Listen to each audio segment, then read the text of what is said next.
This is Audible. Podium Audio presents Step 2, Lust, Book 2 of A Gamer's Guide to Beating the Tutorial, written by Palt, performed by Daniel Wisniewski. Floor 8, The Muddy Sluice. 1. Swamp. My feet touch the pristine, cold, white floor of the lobby. Yeah, thanks. Appreciated. The second I'm back in the lobby, I collapse to the floor. I place my head in my hands. I don't know what to do. I don't know what to say. Is there anything to say or do? To repay your debt, your inventory has been sold for 9 points. Current debt, 61,730 points. Oh yeah, there's one thing I can say. These gods are all kind of douches. Alright, okay, on to the next floor, I guess? I don't know. I feel kind of nauseous, even though any injury I got on floor 7 has technically been recovered by now. It just doesn't feel like it. It still aches. But it's not like I can stop now, right? I need to keep going. That's it. That's my only choice. Top. Status. Community. 22/30/21. Day 150. The 6th attempt will begin in 1 hour, 29 minutes, 39 seconds. The 8th floor will open in 23 hours, 59 minutes, 54 seconds. At least I was able to clear the floor right on time. As long as I clear a floor within 24 hours of the next attempt beginning, I won't have to go back to the lobby to redo the whole thing. And sure, it's not like I lose much of anything by having to redo it. It's just annoying and tedious. Besides, the longer I stay in the lobby, the more willing I become to engage in the senseless act of auto-asphyxiation. All in all, it's best for me to try to keep going. I briefly consider sending Moleman a message, but I'm sure he's still busy, so I'll just leave it be. The lobby waiting period goes just the same as it always does. Paint the room, mutilate myself, and after considering how one could best kill themselves in a room where everything automatically regenerates within seconds, the floor finally opens. Floor 8 has opened. Do you want to enter? Yes. No. My hand shoots out like an arrow to press the yes button, and I almost cry with happiness when the floor shifts beneath my feet and the endless red and white is replaced by a foggy darkness.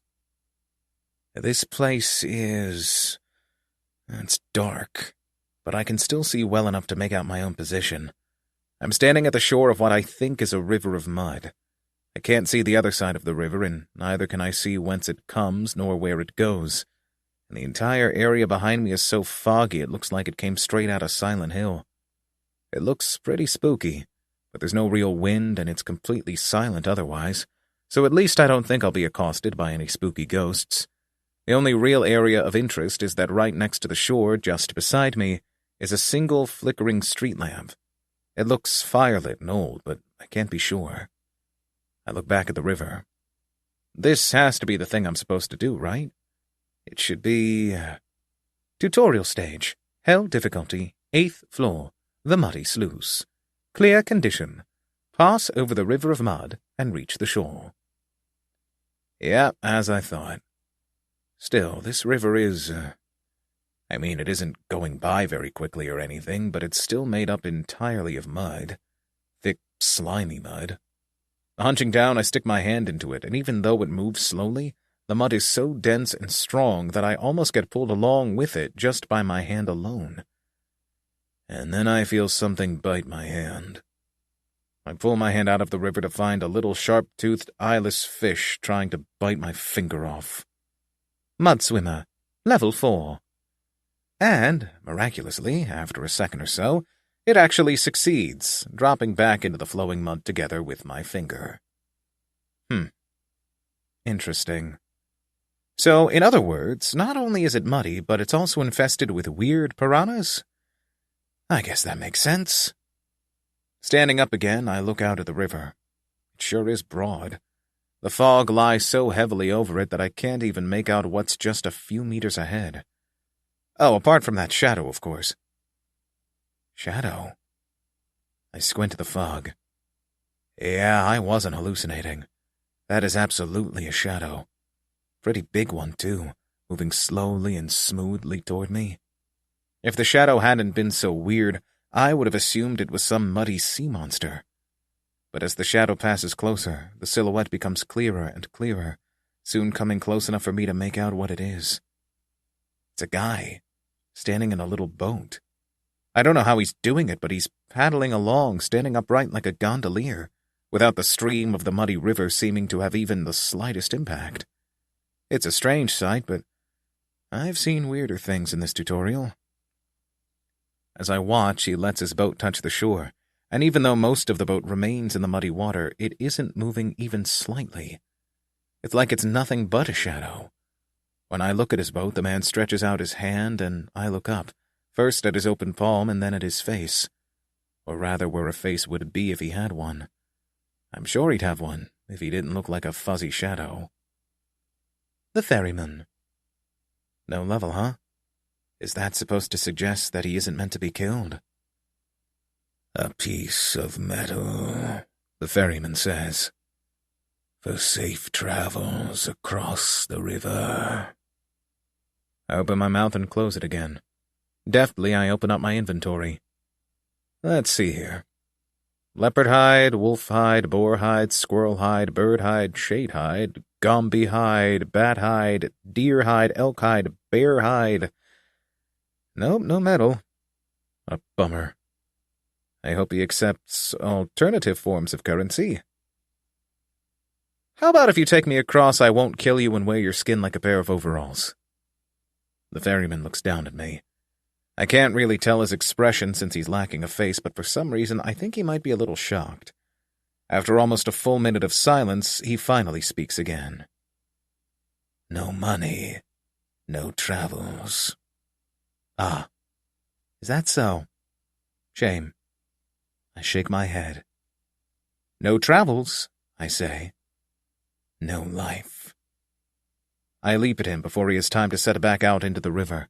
I'm able to get a pretty good grip on him, hooking my legs around his midsection, but apparently I underestimated him, because after only a short quarrel, he finally pushes me off enough to smack me across the head with his oar, sending me hurling ass over tea kettle into the muddy river below.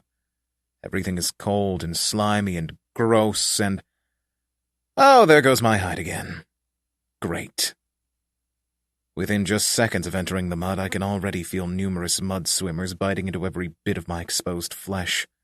To keep them from annoyingly blinding me, I begin to wheel my arms in an attempt to breach the surface.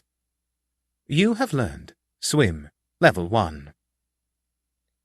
After a few seconds of paddling through heavy mud, I finally get my head to escape the mud, where I take a deep breath and pull off a mud swimmer stuck to my ear, ripping off half my ear in the process. For a second or so, I just look around, trying to catch a glimpse of the ferryman. No luck. He's gone, and I don't think I'll have too much luck trying to find him again. He didn't have a level, so I don't think I need to defeat him or anything, but it still feels empty. What a guy, huh? What kind of person would smack someone over the head with an oar just like that, completely unprompted? Total lunatic. Anyhow, now that I'm in the mud, it's not like I have any other choice but to start swimming. Swimming in mud feels weird. Since it's thicker than water, it's thicker than me, so I don't sink as easily and rather bob at about chest level.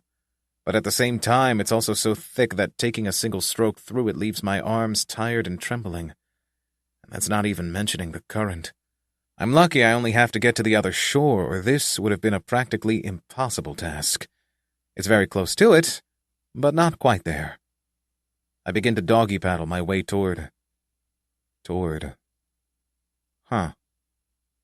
Which way was the shore again?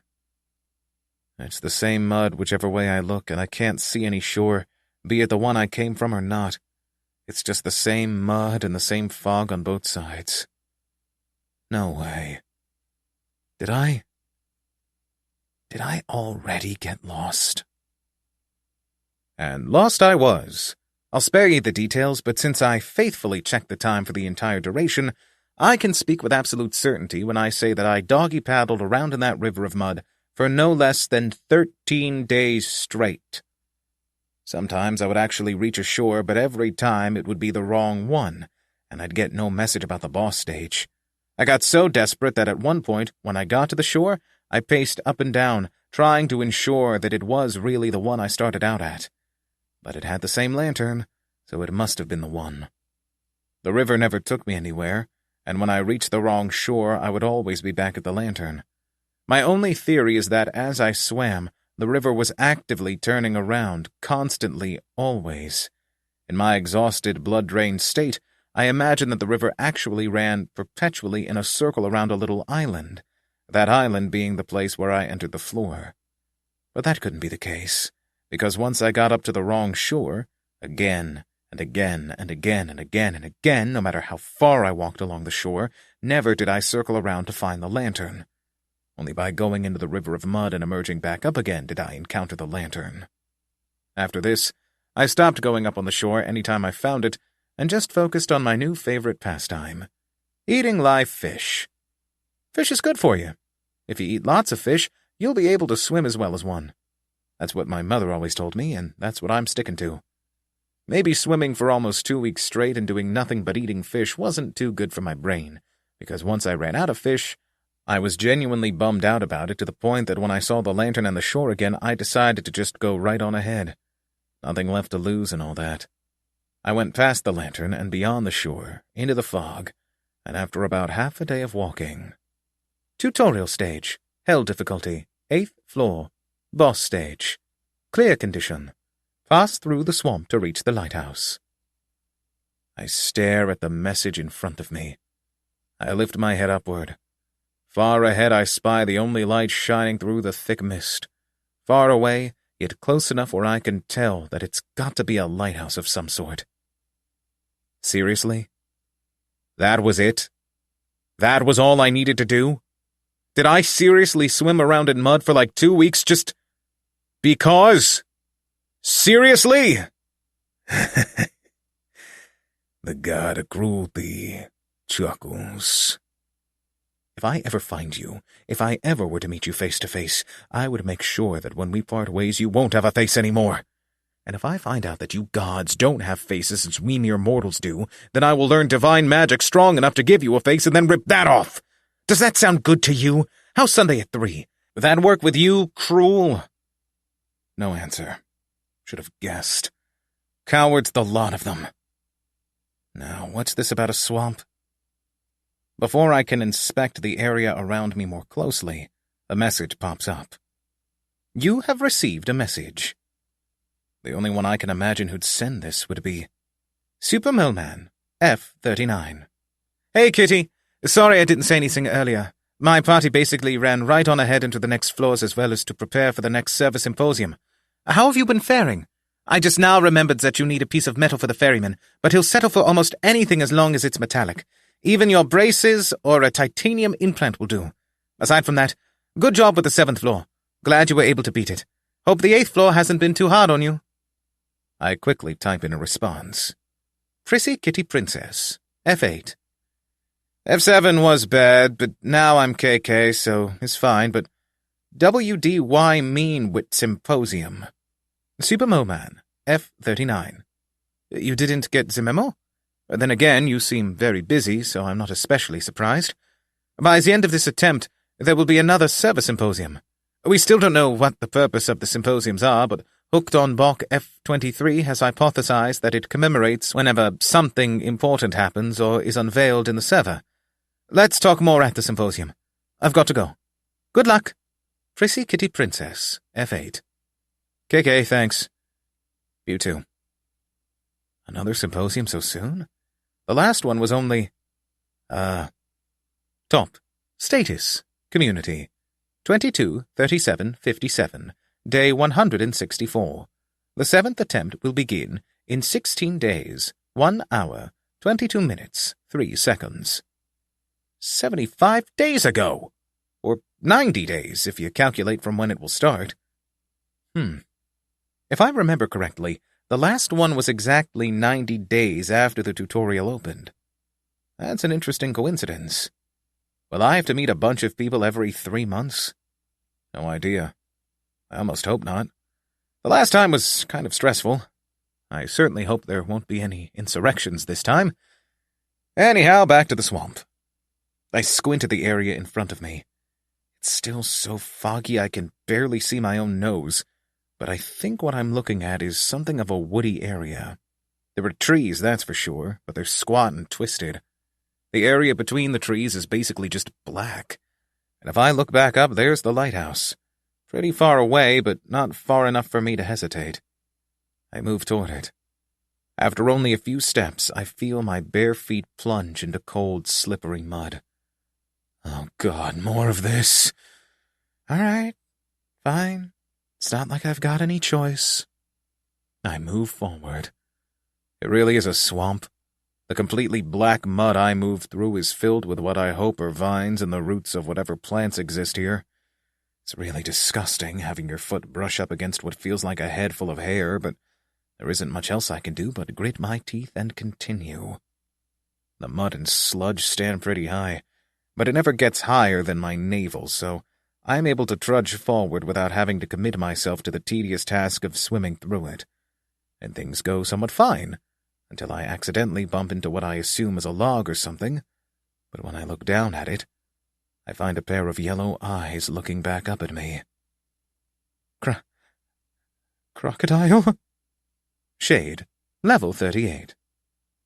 Oh, phew, it's just a clone of me. Before it can do anything, I shove it underneath the muddy surface, holding it down as it kicks and flails and scratches up my arms. After a few minutes, it stops moving. I hold it down for an extra minute or so until I get a message. Shade, level 38, defeated. So if I'm to understand this right, there are shades on this floor. I look down at the wide-eyed shade floating face up in the mud. But they only look like me, so it's fine. Honestly, unlike the other shades, I don't even know if these shades are sapient at all. They don't say anything other than hissing and stuff, and if you so much as look at them, they attack like a raccoon on crack. A crackoon, if you will. Maybe there's something wrong with their programming. Who knows? I continue. There are quite a few shades, more and more as I get closer to the lighthouse.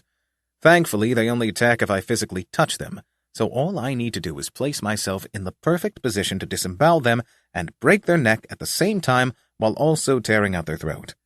That usually lets me take them out pretty easily. Once the lighthouse comes nearer, it isn't even all that much trouble to take care of them. Almost casually, I snake my hands around a nearby shade standing and staring at a tree. With only the simplest movements, I kill him. Shade, level 40, defeated. Level up. You have reached level 41. Agility has increased by 4. Strength has increased by 2. Stamina has increased by 3. Magic power has increased by 1. Daggertooth has increased by 1. Swim has increased by 1. Clutch has increased by 1. Exhaustion resistance has increased by 1. Starvation resistance has increased by 1. Dehydration resistance has increased by 1. Parasite resistance has increased by 1. Not bad, all things considered. With this level, I might actually be able to give Moleman a run for his money. But the lighthouse is very close now, so there's no need to linger anymore. I've already been wandering through this swamp for over 2 weeks in order to kill all of the shades, so it's about time to get moving. I can't smell any more warm blood, and the only sound in this swamp is from my own movement. The time is now. As I move closer to the lighthouse, the muddy swamp retreats, and with each step the level of mud falls slightly, slipping below my hips, down to my knees, down to my ankles, and even further. Soon, I'm standing completely freed of mud, and the lighthouse is right above me. I take a quick peek at the time. Top. Status. Community. 23:37:57. Day 179.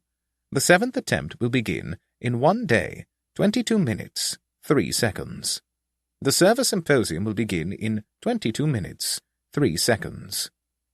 Perfect. I step close enough to touch it. To clear the 8th floor, please knock on the door. The door? What door? Oh, this one? The one to the lighthouse? Huh. That sounds kind of suspicious, but it's not like I can just refuse, so... Knock, knock, knock. No answer. I do a knock to the tune of shave and a haircut. No response either.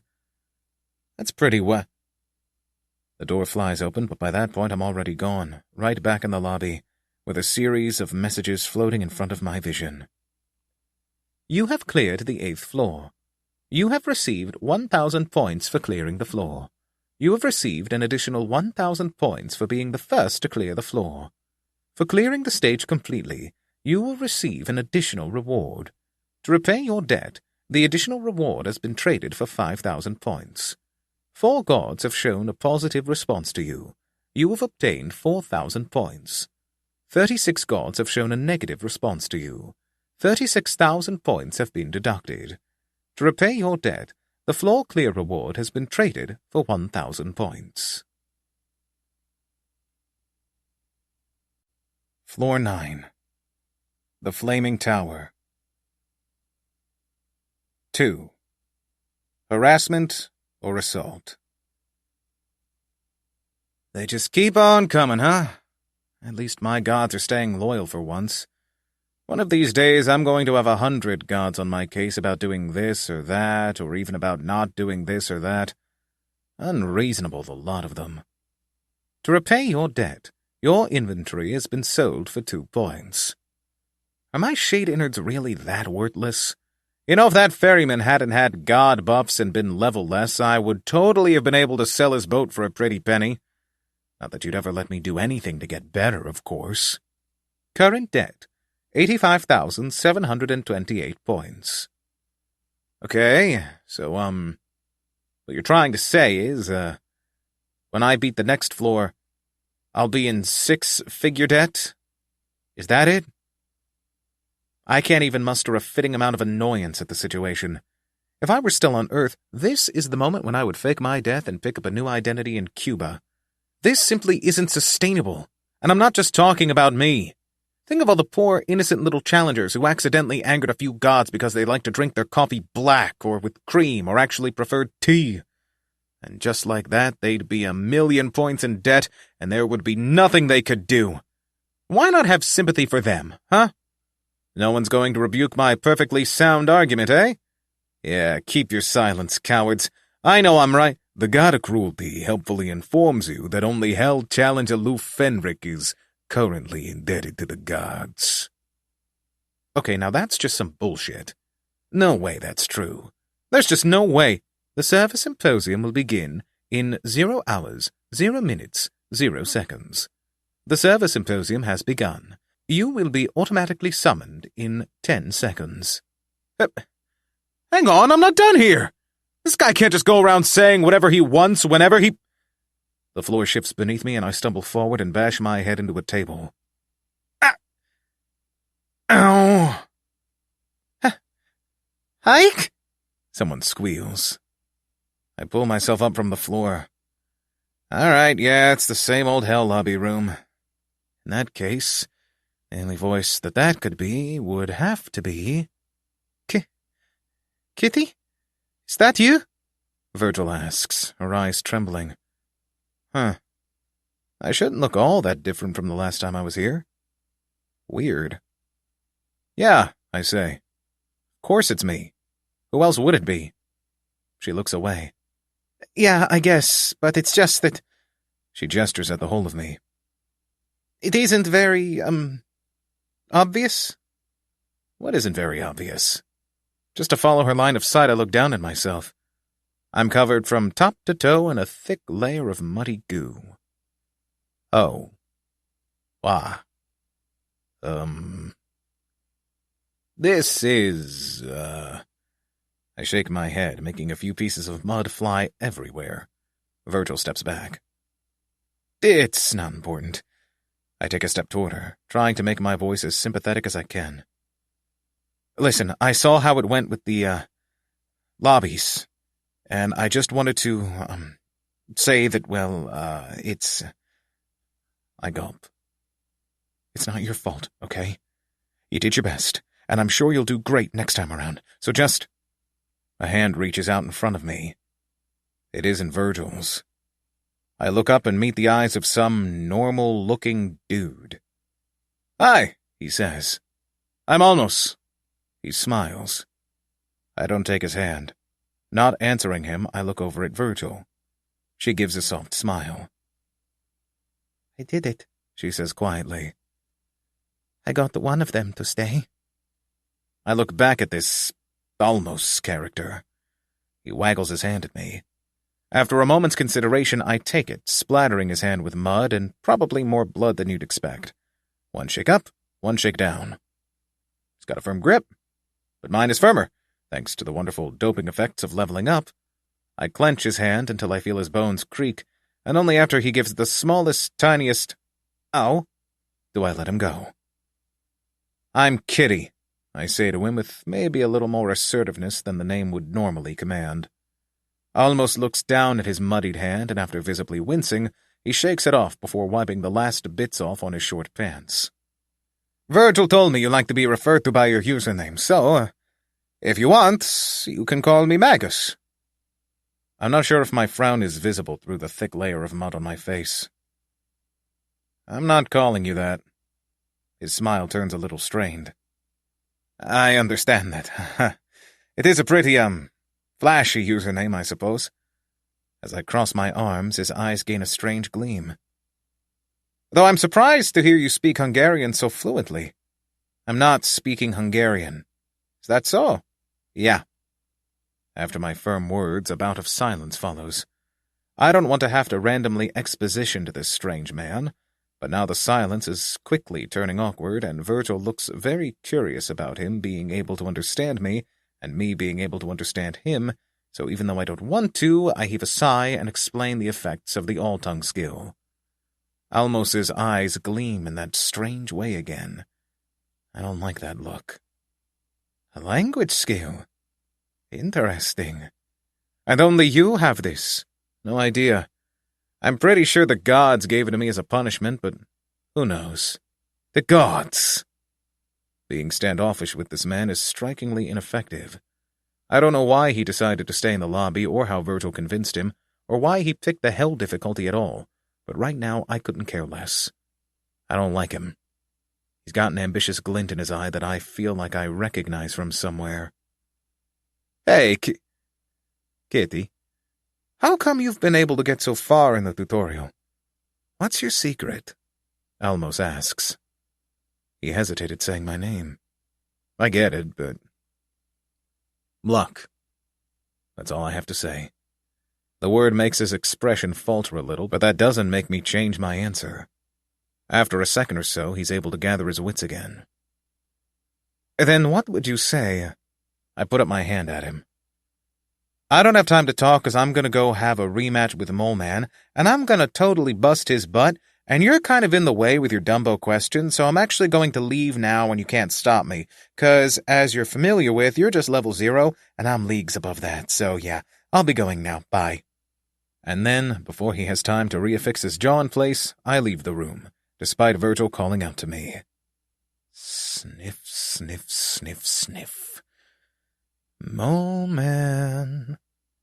Getting down on all fours, I initiate my fastest running possible by using haste in every single part of my body, while also using dagger nails to be able to run on walls for when the hallways are too crowded.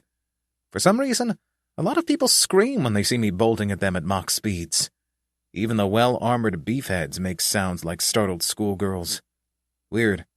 Maybe I'm being followed by some spooky ghost. Who knows? After running for maybe a minute or two tops, I finally get to the right place. At the end of the hallway, there's an open door that seems to enter into a massive hall filled with countless tables and even more people. I leap at the open doorway and splatter into an invisible wall. Slowly, I slide down from the wall before collapsing just beneath it. What in the heck is this? Oh, it's the easy lobby. I should have noticed the sign. How dare he be in a place where I can't readily attack him? So inconsiderate. Once I get my hands on him, he'll wish he really lived up to his namesake so he could go bury himself in a hole. Ha ha! Not that I'll actually kill him or anything, no. I just need to have a wonderful little rematch to prove to him that I am the superior gamer. That's all. I stare into the easy lobby. I notice someone staring back at me. I have no idea who she is, but as she looks at where I sit crouched on the floor, she suddenly turns deathly pale, almost more so than me, and hurries off. Weird. Lots of weird stuff is happening at this symposium, and we aren't even 10 minutes into it. Since I've got nothing else to do, I start pacing back and forth in front of the doorway. It's got to come out of there someday, right? I think I can see people looking at me from within, but one harsh glare is enough to make them look away, so I'm not worried. After a minute or so, I see that pale girl from before, except she's walking together with some well-armored girl who looks strangely authoritative. Not to me, though. Rules are for chumps, and rulers only have power over those that let them. The two of them are heading over here. Interesting. I keep watch on them from my peripheral vision all the way until they reach the doorway. You do know that harassment is a punishable offense under the law book of the PRR. My jaw falls open and I freeze in my step. I look up at her. I say. I didn't consent to, Her eyes sharpen slightly. I turn toward her fully.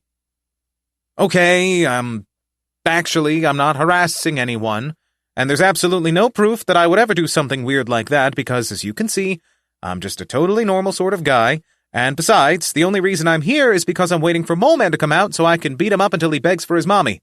I take a breath. So it's not harassment. She makes the sort of face you make when your toddler is trying to express that they're having prophetic visions of the heat death of the universe. So what you're trying to say is, you're not harassing anyone, you're just premeditating assault. I snap my fingers, making mud splatter. A piece of it hits her cheek. Exactly. The woman wipes off her face before looking back at the pale girl and then returning her vision to me. That's worse. You do know that premeditated assault is worse than harassment, right? I say intellectually. Okay, I need to find some way to de-escalate this situation. Option 1, kill her. She's standing just behind the barrier, out of reach. Shoot. Option 2... Officer, I have no idea what all of this is about. Do you have anything to base these accusations on other than shoddy witness testimony and baseless accusations? You should know that witness accounts are the most gullible and easily tempered kinds of evidence, so all of this is actually completely meaningless. Her eyebrows shoot up and her eyelids flare. You just confessed to premeditated assault. How is that in any way baseless? If I reported this to Leader Bach, we could have you— Ursula? Is everything all right? My eyes fall on Moleman. His eyes fall on me. For some reason, the gentle smile on his face suddenly slips off. After about half a second, he's able to muster up another, if somewhat tense, smile, and he steps closer. Not close enough to leave the easy lobby, but close enough that he's part of the situation. He looks down at me. Kitty? Is that you? I take a few steps back. Hey! Yeah! It's me, your buddy Kitty! I hold out my hand. Why don't you step out of the lobby here and greet me? A handshake, just for old time's sake, right? How's that sound, old buddy, old pal? Before Moleman can react to my words at all, Ursula puts her hand on his chest.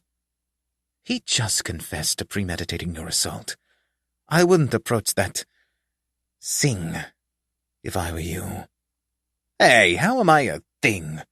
This is discrimination on the basis of animation. Moleman looks away from Ursula and back to me. He takes a deep breath, like you do before walking into a minefield of a conversation. Kitty, will you please explain just 2 things to me? I tilt my head at him. Actually, 3.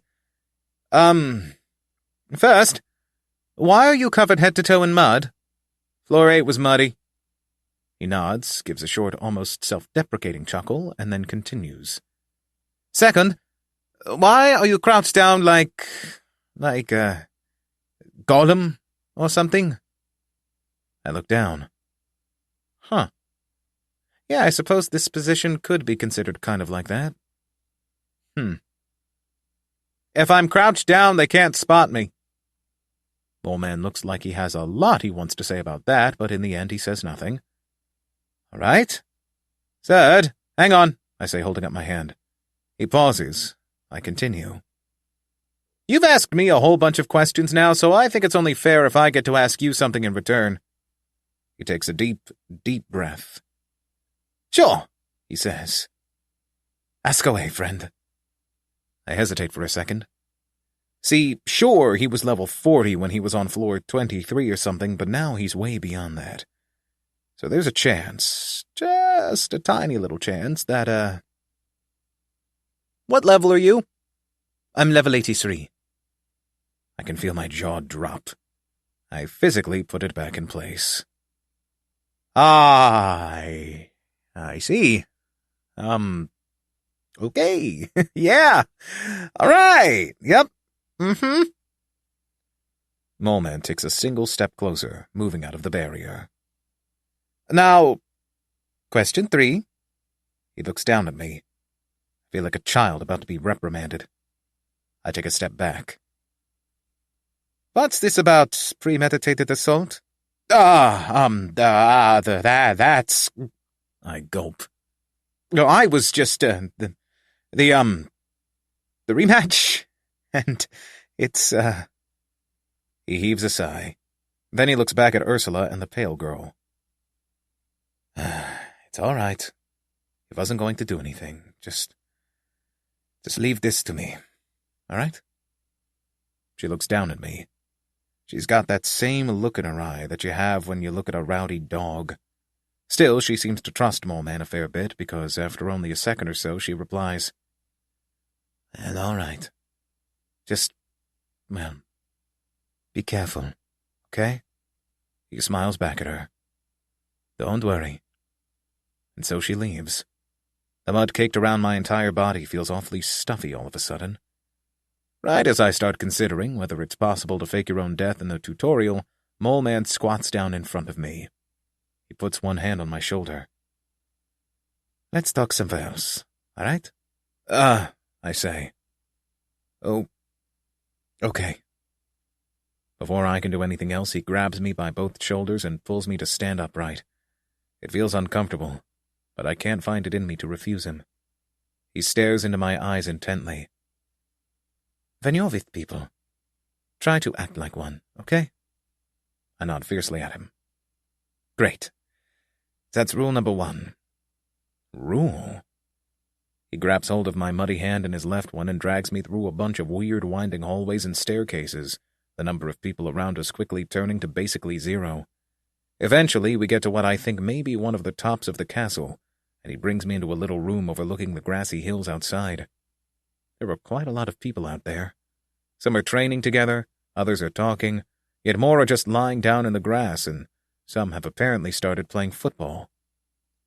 "Before we do anything else," Moleman says, and I only just have time to look at him before he points at me with his left ring finger, and suddenly I'm lifted off the floor in a tiny hurricane, and all of the mud and goop caking my body is violently ripped off me.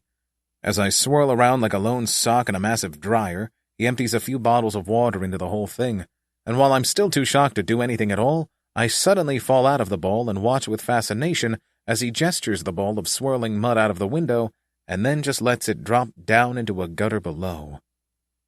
Huh. Whoa. Wow. Is that the power of magic? Right. Now that you're clean, we can... He turns back to me, eyes widening as he notices that I am completely in the nude. You're... Why? After a second or so of wild stammering, he pulls himself together enough to speak. Well, for starters, you can put something on. Please. Huh? Oh, yeah.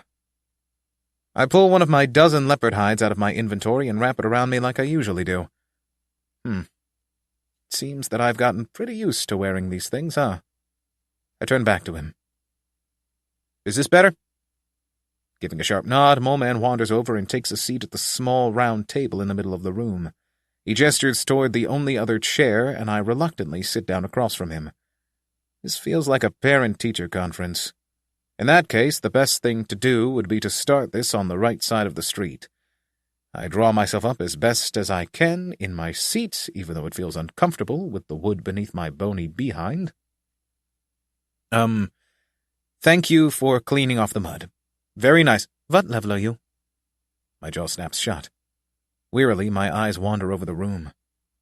Oh, wow, I didn't notice that tapestry before. Isn't that neat? Look at me and tell me what level you are, Kitty. I glance back at him. I look down at my hands. My palms have gone all sweaty again. My voice falls to something just below a whisper. Level 41. Level 41, huh? Not bad for floor 8, Moleman says casually, nodding as he does. When my eyes meet his, they harden. But considering that I'm at floor 46, you've still got a long way to go before you can even think about having a fair rematch. Not to even mention trying to... What did Ursula call it? Premeditating my assault? Yeah. Not to say that it isn't possible, but... He lays his hands flat on the table. You might want to wait until you get to Purgatory before you try anything like that. To say I feel like a schoolboy being scolded for getting into trouble again is a vast understatement. There's basically nothing I can do but sit here and stare down at my lap. That said, one word sticks out to me, and I muster the courage to raise my face to him again. Get to where now? He blinks at me. Oh! That's, It's one of the topics that'll be brought up at the leadership meeting in, let me just look at the time. While he brings up his clock, I sneak a peek at it. Top. Status. Community. 03421. Day 180. The 7th attempt will begin in 23 hours, 20 minutes, 39 seconds. The service symposium will end in 23 hours, 20 minutes, 39 seconds. Around 15 minutes, Moleman finishes. I feel my brows furrow. Leadership meeting? He jumps a little in his seat like he forgot I was here at all. Oh, it's a meeting for the leadership. After the delegate commission got overthrown, someone had to step in and make sure people followed the new rules, and Bach decided that should be, well, us. According to her, we've already shown the drive and passion needed to lead people, so, yeah. To simplify things, we just decided to make her the leader of our little band, too. Uh-huh. I say. All right. He pauses for a second before continuing. This meeting has been a long time coming, and all members of the leadership are required to be there. That includes me. He looks me up and down and gives a small sigh. Since one of my formal duties is to keep track of you, I guess I have no choice but to ask you to, well, come along to the meeting. I perk an eyebrow at him and point a hand at my chest. Me? He nods, maybe a tad bit too gravely for the situation. Yes, you. You won't need to say anything. In truth, it might be better if you kept quiet. And all you need to do is keep in my line of sight. I'd appreciate it if you didn't go and tattle to everyone about everything we talk about, but from what I can tell, you don't really spend too much time in the message boards anyway. Too busy grinding, I add with a sage bow of the head. For almost a full minute, Moleman doesn't say anything else. Then he looks back down at the clock and just stands up, saying, So, yeah, we'd better, get going. There's no reason not to get there as early as possible. As I make to stand as well, he suddenly drills his eyes into me and I freeze mid-lift. I'll say it again, just so we're clear. No monkey business, okay? Unless you're asked something, you'd best keep your mouth shut. That's rule 2 here. Try not to mess with the leaders. He stands up fully, straightening out his back. Then he turns to look out of the window. For some reason, his face looks older than it should be for his age. Bach may not have succeeded in executing you last time, but that was because they didn't know that you were immune to poison. The next time, they'll go with the axe first. He turns back to look at me. The fact that he's technically still a teenager, much like myself, is not visible in the least. The next time, I won't be able to stop them. I look down at the table. I close my mouth again. Lifting my face, I look straight into his eyes. If they come to kill you, then I will protect you. I don't mind if they kill me instead, but you're not the kind of guy who should just get killed by some idiot bundle that doesn't know any other punishment than killing. That's just dumb. My hands clench into fists. No matter what, I won't let you die again. Dumbfounded, he stares at me for several seconds until he finally bursts into laughter. Oh, you sure do know how to ramp up the tension, huh? He smiles warmly. Thanks, though. I'll trust you on it, all right? Just like how you'll trust that I won't do any monkey business while you're not looking? He hums. That's a bit far, don't you think? All right, that's true. I huff. And for a second or so, we just smile at each other. He looks back down at the clock. The time is starting to get a bit late. How about we get going? I nod at him and step away from the table, but right as we're about to leave the room, he pauses and points at me. Before that, though, is there anything you'd like to have brought up at the meeting? Anything you've learned in the difficulty we might like to know? I tap my thumb to my lower lip. Oh, yeah. There was that one thing, wasn't there? I grin at him. Today's my 18th birthday. 2 more years and I'll be able to drink. Hey, congrats, Moleman says, and pats me on the back, but then his expression shifts into thoughtfulness. But you know, I'm pretty sure you can still drink even now. Huh? I say. Why? Moleman shrugs and gestures at the room around us. Dude, we're in a fantasy world here. Different rules and laws apply. From what I've heard, according to our new rulebook, there's no age you need to be to start drinking. He grins at me. I can feel something warm and fuzzy form in my chest. You're telling me that I can get blackout drunk? I breathe. He nods at me. The world fills up with birdsong. This is the best birthday of my life, I mumble. This is the peak. From here on out, it's just downhill. He slaps my back twice. Hey, no need for those kinds of thoughts. Today we will celebrate. But for now, we'd better get to the meeting. I nod at him numbly, and he pulls me along through the winding hallways again. I have no idea how he knows this castle so well. Maybe he has a skill like my great value sniffer. Anything is possible in a world as wonderful as this one. After a few minutes of walking, we finally reach a larger room containing a few tapestries depicting unknown battles and flags, with the centerpiece of the room being a large round table fitted with a total of 12 chairs. Just for the sake of it, I check if there's any nameplate above the entrance to the room, but there's nothing like that. The only other thing of interest would be that the main source of light in the room is a blocky dome of stained glass above the room, which looks pretty cool to say the least. And now that I look closer at the table itself, there are little pieces of paper at every seat, each having a username written on them. Let's see if we can find Moleman's. Yep, there it is. Right next to Hooked on Bach. Curious. Obviously, there's no name tag for me, since I haven't got any place at the table. Moleman looks at the table for a second or two before turning to me. I'll go get you a chair. You just stay here and try not to cause any trouble, all right? Yes, sir, I say with a joking salute. He squints at me suspiciously and then leaves. All right. What's the most amount of monkey business I can cause in around a minute's time?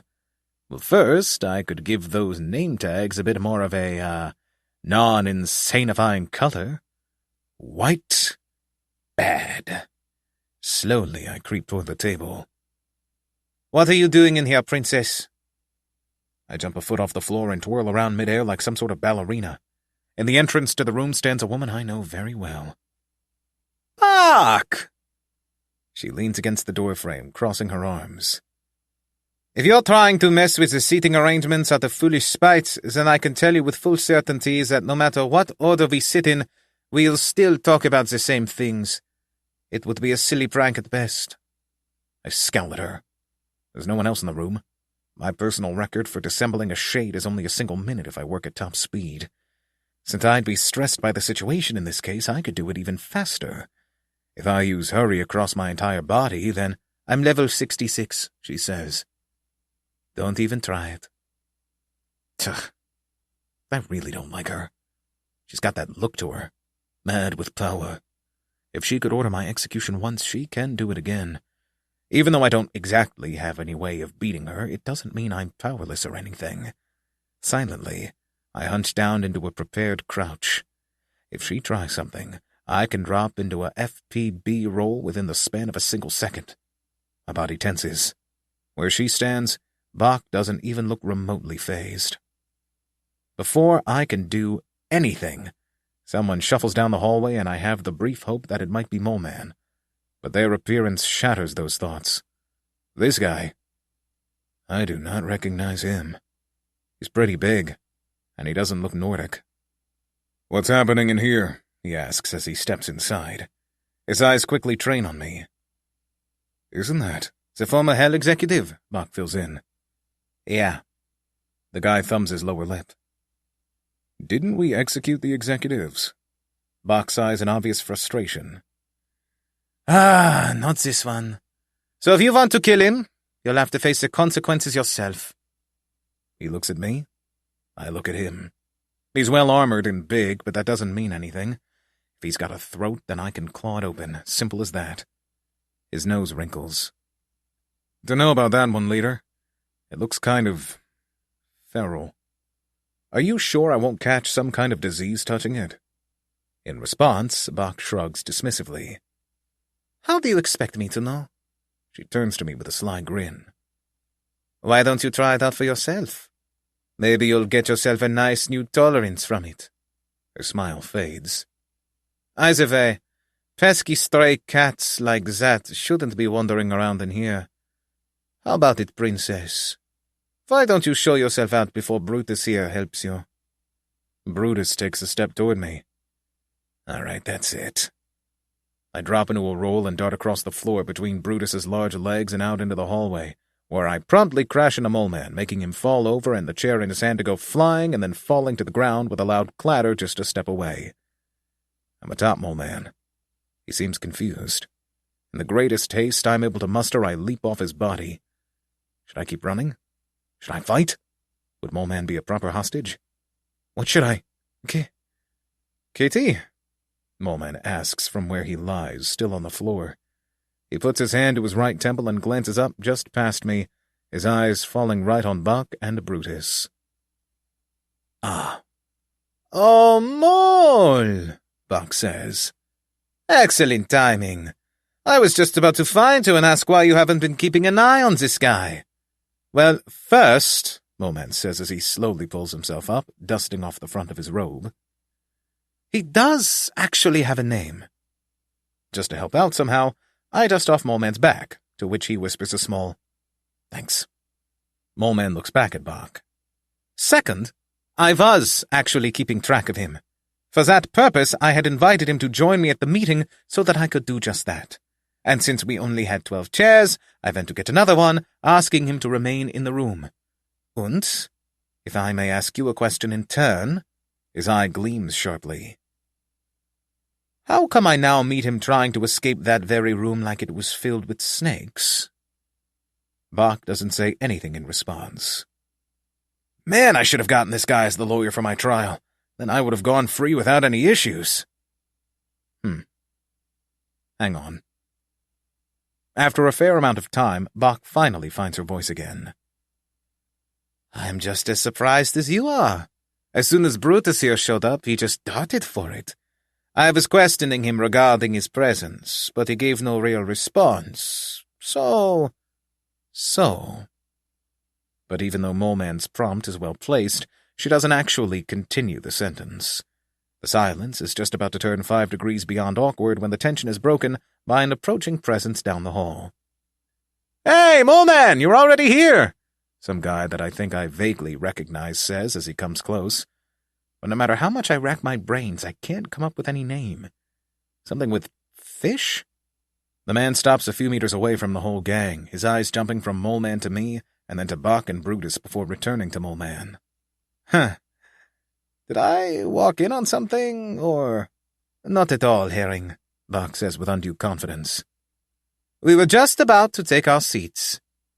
You don't happen to have any word on when the rest will arrive? 3. Birthday and Party. Herring, weird name, gives a small nod, but it's clear that he doesn't find the situation here too relaxed. I talked to Yurt just the other minute. He went off to find the others, so they should be here any moment. Great, Bach says with a clap of her hands. No need for us to wait out here, though. How about we go inside the room and mingle a little? It's been a while since we met face to face, after all. The group agrees, and slowly we file back inside the room, though I wait just a few seconds for Moleman to grab the chair off the floor. Together with the rest, we enter. Sometimes I wish I were more oblivious of these things, because the feeling of people looking at me with this air of suspicion is skin-crawling. For a minute or so, Moleman and I discuss where I should sit. I think I should sit next to the entrance, but Moleman argues that since he considers me to be a proper part of the meeting, since I'm the only one who can speak for the Hell difficulty, I should sit at the table with the rest of them. And despite my best efforts, he gets his way through. Unfortunately, this puts me right between Moleman and Bach. It's far from my first choice, but as you may be familiar with, as of right now, I basically don't have any human rights. So who cares? After a few minutes, the rest of the leadership drops in one by one. Some I recognize, but most of them are complete strangers to me. To make things worse, they don't even try to introduce themselves, so I have no way of knowing so much as what their names are. There are too many of them in total for me to make a mental list of them, so for now I'm not even going to bother to put their names and faces to mind. It probably won't be important in the future. All right, let's take our seats, shall we? Bach says to the group as a whole. Until now, most of us had just been hanging around and mingling, with me following Moleman around like a lost sheep. But now we start moving properly. Everybody shuffles over to the table, and after only a minute or so of people looking for their names and sitting down in their proper seats, we finally have the whole gang in one place.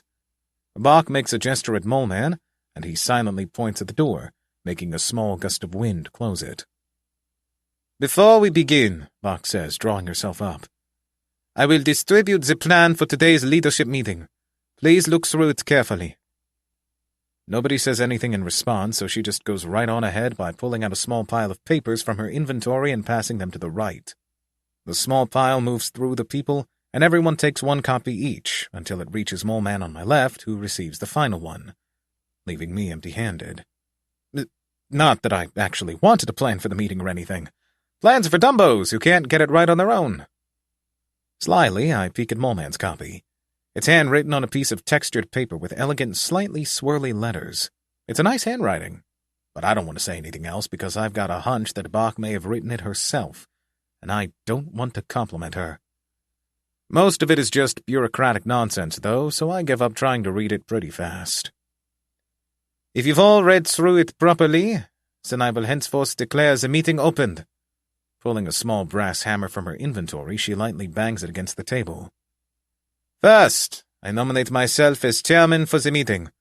Are all in favor? A scattered chorus of aye arises from the various members at the table. Not wanting to be left out, I parrot them and say aye, too. But then Moleman elbows me in the ribs for some reason, and Bach gives me a side-eye.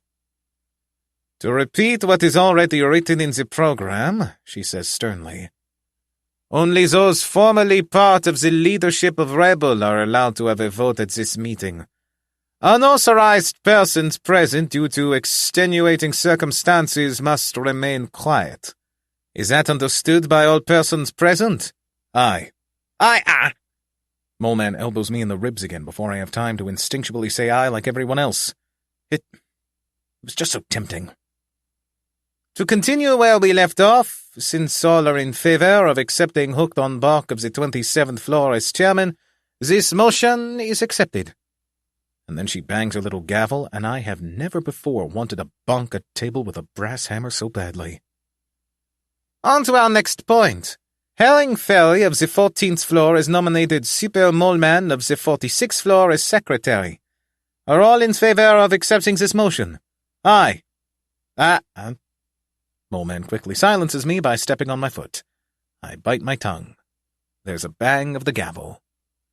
In that case, the meeting formally accepts Super Moleman of the 46th floor as secretary.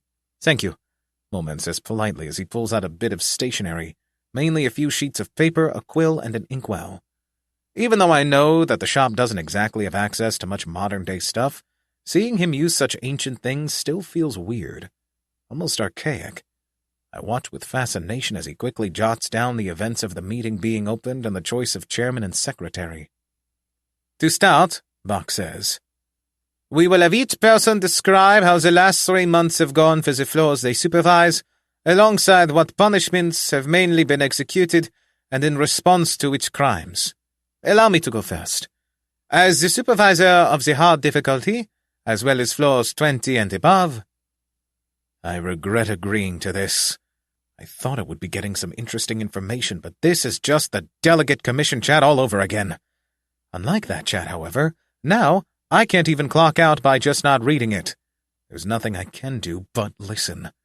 To make the time go by faster, I begin silently ripping up my thighs just beneath the table. Wherever this is, it isn't like the lobby, so I can hurt myself as much as I want without it healing straight away. Neat. Now I wish to leave the word to Herring Ferry of the hard difficulty, supervisor of the first 20 floors. Thank you, Bach, Herring says. And then he begins to do a report, just as detailed as Bach's. I have no idea for how long he talks, but it feels like years. Oh, I just reached my femurs. How neat. I'm going to try giving myself skeleton legs. In conclusion, since more people have understandably become far more desperate to finish the tutorial quickly, mistreatment among challengers and toward the inhabitants of Purgatory have unfortunately become more common than before. Bach nods at him sagely. Thank you. Continuing on. To make a horribly drawn-out situation a bit more manageable, I'll just summarize and say that nobody said anything of value, and then they skipped over Moleman. But by the time we got here, I had already completed my goal of removing all the flesh on my legs. Great success! Feel slightly woozy, but it's already getting better. You have learned Bleeding Protection, Level 5. Hey, neat! Level up! With the final report, Bach bangs her gavel again. Let us continue. Since I'm sure that this news has undoubtedly hung heavy on everyone's minds lately, let us— Her eyes widen slightly, and her lips almost instantly dip into a frown. She glances at me in what seems to be disgust. Her mind seems to rush with thoughts and conflict, and after a second or so she finally makes up her mind and says, Did you never learn how to use a bathroom? What in the hell are you— She looks underneath the table. I don't know what she was expecting, but it was clearly not my skeleton legs, because just as soon as she looked beneath, she looks away, sitting back up straight to stare at a tapestry on the wall for a few seconds. Her eyes slowly open and close a few more times. After gathering herself, she looks back under the table. The rest of the leaders at the table, too confused to say anything, mirror her actions by looking under the table. I feel Moleman's eyes burn into me. Kitty? He asks. What did you do? I purse my lips. It's not like I was hurting anybody, just the opposite, actually. Because, in a sense, training my tolerances and resistances and stuff is very good for me, because it prevents me from dying in the future, so this is really less hurting and more saving, and saving someone is always a good thing, even if it hurts a little, so I haven't done anything morally reprehensible. He stares at me for a few seconds more, and then carefully, he places his face in his hands. A potion! Someone says hysterically. Moleman, you know a healing spell, right? Moleman, please, you need to— Okay, guys. I'm buying an elixir right now. Bach slowly stands up again, and even though her eyes are foggy and dead-looking, she still finds it in herself to look me straight in the eyes. Why did you do that to yourself? She asks bluntly. I say. To train my tolerances? You aren't in pain or going to die? I give a quick glance at Moleman. He's still got his head in his hands. No? Bach claps her hands. Great! Okay, meeting, you heard him. He's not going to die. Let's just ignore the pile of human flesh and blood under the table and try to continue the meeting, okay? Continue the meeting? But he's...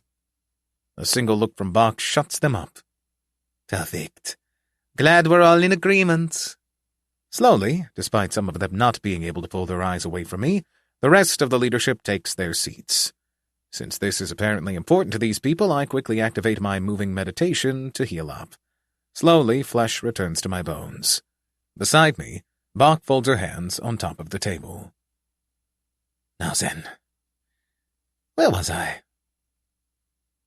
Since some here at the table may not be familiar with it, I will do my best to summarize the revelations that arrived with the new challengers this attempt, Bach says. Somehow her words, although light, bring a weight to the room. It feels like everyone is holding their breath. Namely, the fact that there has been an alien invasion of Earth. I hesitate to call it this, but there isn't exactly any better word for it. Normally this kind of rumor wouldn't even faze us, but the fact of the matter is that a number of challengers have expressed similar accounts. She turns toward me, but she's actually looking at Moleman. Mole, will you call for our witnesses? Moleman nods at her and types something into his PMs.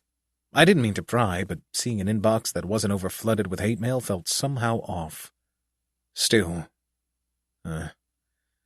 Alien invasion? What? What's that even supposed to mean? After a minute or so at most, the supposed witnesses arrive. I'm unhappy to see a certain familiar face. To make matters worse, Almos is not only among the 3 or so witnesses, but actually at the very front of them. As they close the door behind them, Almos steps to the forefront, greeting the collected group with a slight bow. Greetings, esteemed leaders. I am Magus down below of the Hell difficulty. Thank you for coming to give your testimony, and to represent the rest of the witnesses in their stead. I understand that your presence was decided on a very brief note, and that you must find this whole situation very confusing, being from the first floor, Bach says mildly. How come she's never that polite with me? I call humbug. Almos softly shakes his head. Not at all, leader. He glances at me. I don't like that unfamiliar look in his eye. Why is he smiling at me like that? Upon arriving at this symposium, I had a very helpful guide. Yeah, Virgil's a nice gal. What else is new? She nods at him. In that case, please recount to us, as you told it to your fellow witnesses, the manner of your invitation. His smile twitches, but nonetheless he speaks openly. Of course. I was in my dorm room when it happened, trying to sleep, when all of a sudden the whole building started to shake. And then I heard the explosion. I didn't know what was happening, so I looked out the window, and from there I saw just the strangest sight. The whole sky was full of lights, and I could hear fighter planes screech by, and every 2 seconds there would be a massive bang, enough to make my ears ring. I wouldn't have thought anything else of it if I hadn't seen the birds. I think it was birds, at least. He takes a deep breath before resuming. One of them crashed down close to my dorm. It was pitch black and midnight, so I could barely see what it was. Apart from that, it was dead. It almost looked like a bird. I don't know. It was like if you tried to taxidermy a pigeon, but you'd filled it up too much. It looked bloated and cracked, and the cracks were all purple and glowy. I don't know if I'd personally call it an alien, but it didn't look like it came from anywhere on Earth. He pauses again, eyebrows knitting together for a second or two. And while I looked at it, in the distance, I suddenly saw one of those fighter jets going down, being accosted by a swarm of the things. It was the strangest thing I'd ever seen. He cracks into a sudden smile.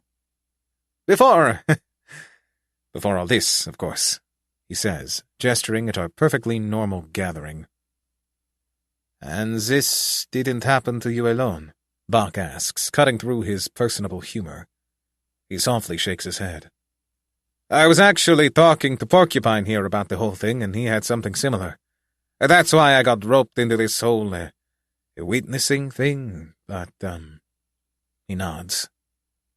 They both saw similar things. Porcupine was just taking a midnight walk when he came across some sort of person who looked like that pigeon did, bloated and cracked.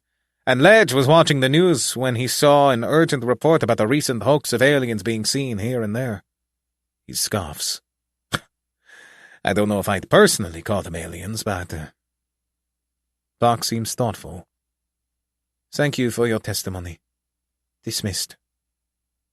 Elmo seems surprised by how brief the whole thing was, but since he can't bring himself to say anything against her, he just gives another small bow and leaves.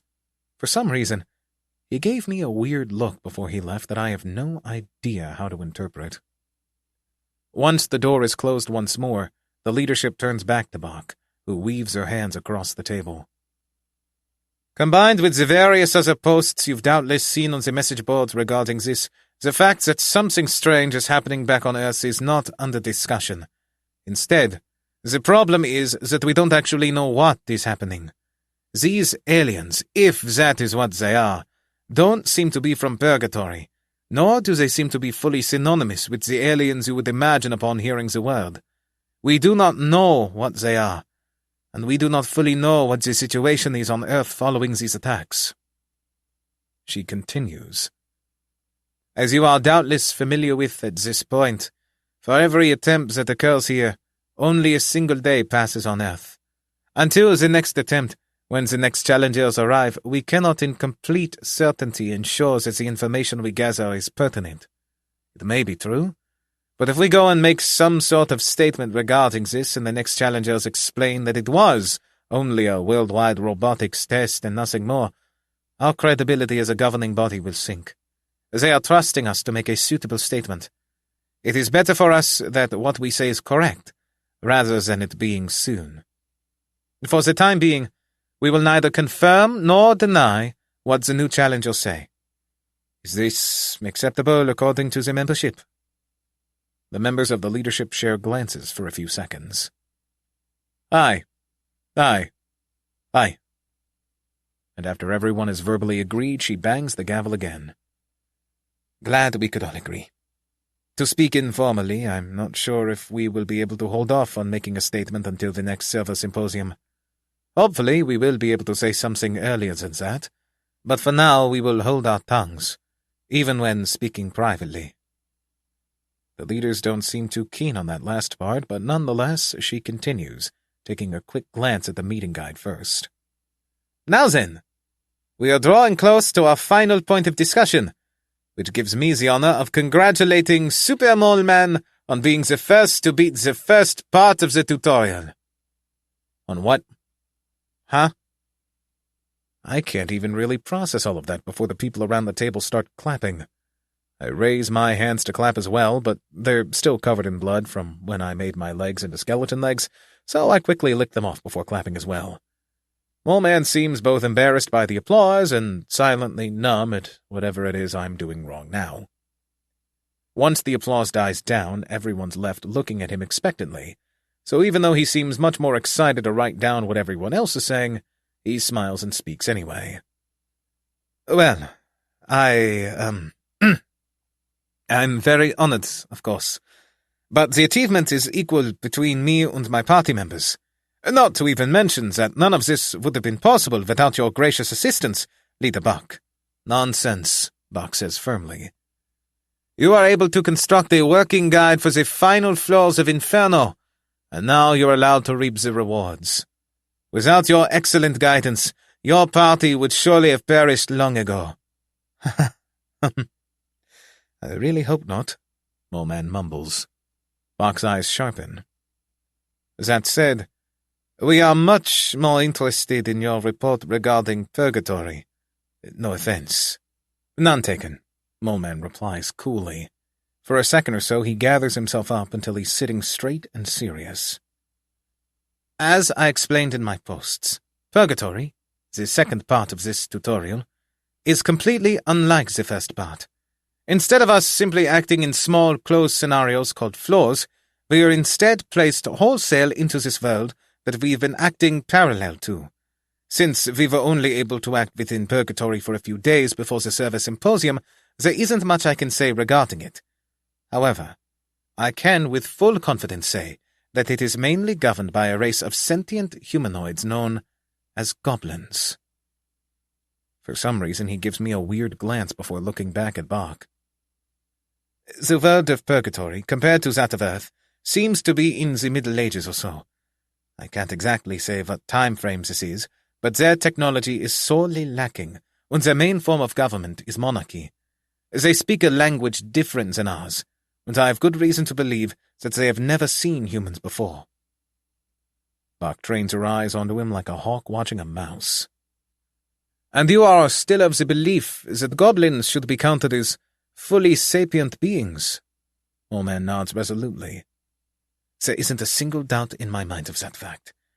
That they look different from us and speak a different language has no bearing on their sapience. Silently, Bach rubs her chin. I see. In that case, I believe we should do an anonymous vote on the sapience of goblins and whether we should recognize them as such.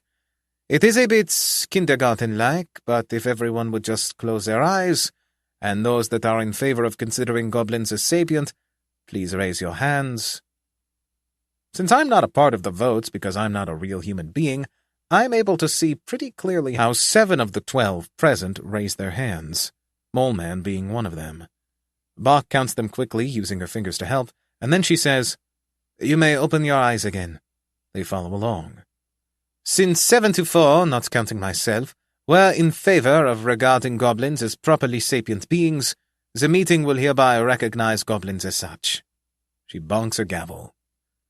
Specific rules regarding the treatment of goblins and what circumstances allow for some to be broken will be discussed at a later date. For now, though, I move that, in general, the same rules that apply to our fellow challengers will likewise apply to goblins, not counting the case in which specific goblins must be defeated in accordance with the floor-clear requirements. Is the meeting in agreement to accept this motion? Aye. Slam. Motion accepted. Now, Moleman, when you explain this to me, you mentioned that you met a Korean. Silence descends upon the table, suffocating us all. A Korean? Moleman just nods as if that isn't anything weird at all. Yes, more specifically, a South Korean and his party of other Asians. Only the Korean spoke proper English, the others were near incomprehensible, but it was enough. We spoke to them, and we exchanged words. As we thought, our server isn't the only one. They were from the Asia server, which had over 3,000 current challengers, according to him. He passes me a quick look. I asked what the state of their hell lobby was, and he said that they never had anyone past the first floor. Unlike the rest of what he just said, that final part isn't especially surprising. How many other servers are there? Did he know? Bach asks. From what he said, he had previously met a party of challengers from the Africa server, who also don't have more than 1,000 challengers. Personally, I think it would be rational to assume that there is an America server, but I'm not sure whether there's an Oceania one or not. Either way, it seems that not many have reached Purgatory in total, though with the speed many challengers have gained now, before long, there may be several hundred challengers within Purgatory. At that point, we may need to make some sort of contact with the governments that exist there. But for now, he continues, it is worth noting that the Asia servers seem to be governed by a representative democracy of sorts. Each country has a single, non-appointed leader, and all leaders vote together on how to act and what rules should be obeyed. In that sense, it isn't much different from what we have. Very interesting, Bach says. Since we don't have enough information to be able to make any decisions as of yet, I suggest that you simply continue to spend time in Purgatory. Write as detailed reports as you can, and we will continue this discussion at a later date. Now, on to our final few points. I had hoped that something interesting would be saved for the end, but instead she just starts talking about the possibility of making a server-wide survey, and then a bunch of budgeting and stuff. I don't think anyone will fault me for zoning out completely. And when I zone back in, my legs have regenerated again, and Bach is slamming her gavel onto the table. "Does anyone have any final points of interest to bring before the meeting?" Bach asks. Moleman gently raises his hand. I look at him. She gives him a nod, and he speaks those fateful, horrifying words. "Today is Kitty's birthday!"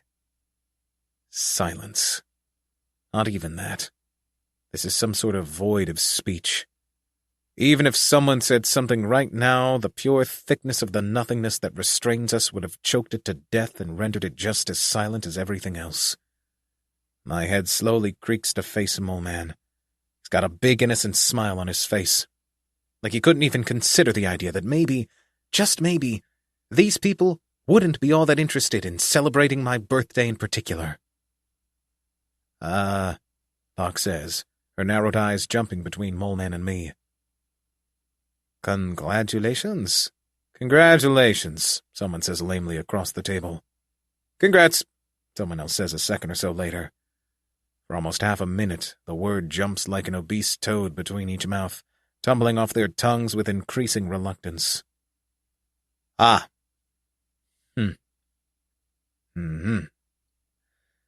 I think just maybe that I had forgotten what it feels like to want to die, but now I can remember it clearly, maybe even more strongly than before. The circle completes when Moleman turns to me, face beaming, and says, "Congratulations!"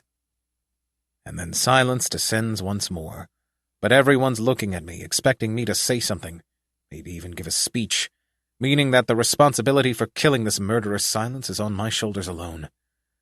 I look down at the table. Thanks, I mumble. I am never again telling Moleman my birthday. Unfortunately, I doubt he's the type to forget a birth date once heard. This is the worst thing I have ever experienced. Without saying a word, acting mainly just on instinct, I pull my newly recovered knees to my chest and go into the fetal position. Seeing everyone's heads start to whirl around looking for me makes me feel a bit better. They look silly. Kitty? Where'd you go? Moleman says almost dejectedly, which makes my heart hurt a little, so I undo it and sit back down, normally. He turns back to me and scoffs a little at seeing me. You sure do have some weird abilities, huh? Yeah, I guess I do. With me found and the final point of the day concluded, they adjourn the meeting. But, as promised, Bach says just as I'm about to stand up, lunch will now be served. On me. My heart skips a beat. I can feel my pupils dilate. Is this love? She brings forward a bunch of delicious food, and the other leaders also bring some stuff out, and soon the whole table is covered with yummy, delicious, exquisite, actual, real, human food. It smells wonderful. Some of the food is even hot, steaming hot, not merely lukewarm because it's so freshly killed. Hot. Truly, actually hot. There's fresh bread, and butter, and sliced hams and smoked chicken to go on top, and a bowl of porridge, and sausage links, and jams, and pork brains and gravy, and a platter of fresh fruits, and a bowl of crisp salad, and a quarter of a wheel of cheese, and a bowl of oranges, and a plate of roast beef, and a small platter of biscuits, and a jug of fresh water, and a jug of juice, and a jug of milk, and a pot of tea that Moleman made using magic, and... Moleman puts his hand on my trembling shoulder. Hey, dude, you're drooling. His eyes widen slightly. Are you crying? I hastily wipe at my eyes. No, I'm just, it was just, the steam got into my eyes. That's all. His mouth slowly closes. Then he turns to the table full of food. Taking a platter from his inventory, he begins shoveling it on. 2 of each at the very least, making 5 different sandwiches with all combinations of meat, cheese, and jam, carefully balancing it all to fit as much food as humanly possible, a massive tower of meat and carbs and fruits and veggies leaning and wobbling with every new thing he adds.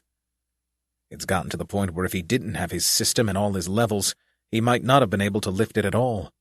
I stare at him. But more than that, I stare at the leaning tower of yummy. Once it practically towers above the table and no one can help but stare, Moleman stands up, still holding his massive platter, grabs me by the wrist, and pulls me along as he makes for the door. Before he leaves fully, he glances back and smiles, saying, "Sorry, I forgot I made an appointment to eat lunch with someone else. I'm afraid I need to leave. But thank you all for today's meeting." They stare at him. "Yes, thank you," is about all I have time to hear from Bach before we're out of the room and in the hallway. I look back at the room we're leaving. What is even happening? Where are we going? If Moleman's having lunch with someone else, why is he pulling me along? This is all very confusing. After less than a minute of walking, Moleman pulls me back into the room we went to first, with the table and the 2 chairs. He puts down the platter in the middle of the table and sits down, sighing deeply as he does. I'm still standing just above him, my face affixed in a permanent expression of confusion. "What are you waiting for?" Moleman says lightly, with a simple smile on his face. He waves to the other chair. "Take a seat." Carefully, I sit down. I look around the room a little. "So, I say, when will your lunch appointment guy show up? Should I leave before then, or—" Moleman blinks at me. Twice. "You—" And then, surprisingly, he breaks out into laughter. A simple but loud laughter, pure and unhindered by anything at all.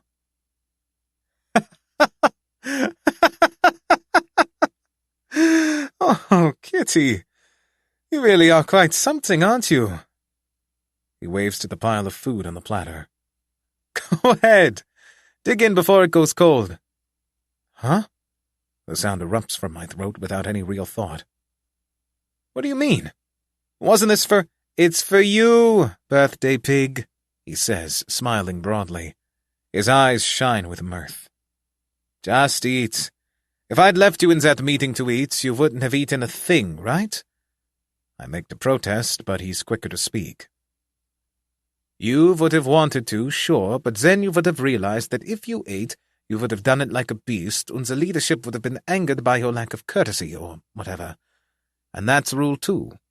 So, since you wouldn't have been able to eat in any other way that wouldn't break Rule 2, you would have chosen not to eat at all. That's what would have happened. Am I right?" "Well, I say, crossing my arms. Maybe. How should I know? It hasn't happened yet." He smiles at me. "Your honesty is nice. I like it. Those other leaders are all full of hot air, and none of them dare to stand up to Bach. But you don't care about courtesy or anything else. It's refreshing." I frown at him. This feels awfully weird. Okay. It's kind of weird." He chuckles again, and then he gestures at the platter of food. "So, now that we're away from them, you can eat to your heart's content. All this food is for you. Eat with your hands if you want to. I don't mind. I won't be angered by something so petty as you acting like you usually do." I'm not entirely sure what he means by that, but that jam sandwich there is looking mighty yummy. And the roast beef slices, too. And the fruit. And the biscuits. And the cheese. And the ham. And the chicken. And the... I glance up. He smiles at me and waves at the platter.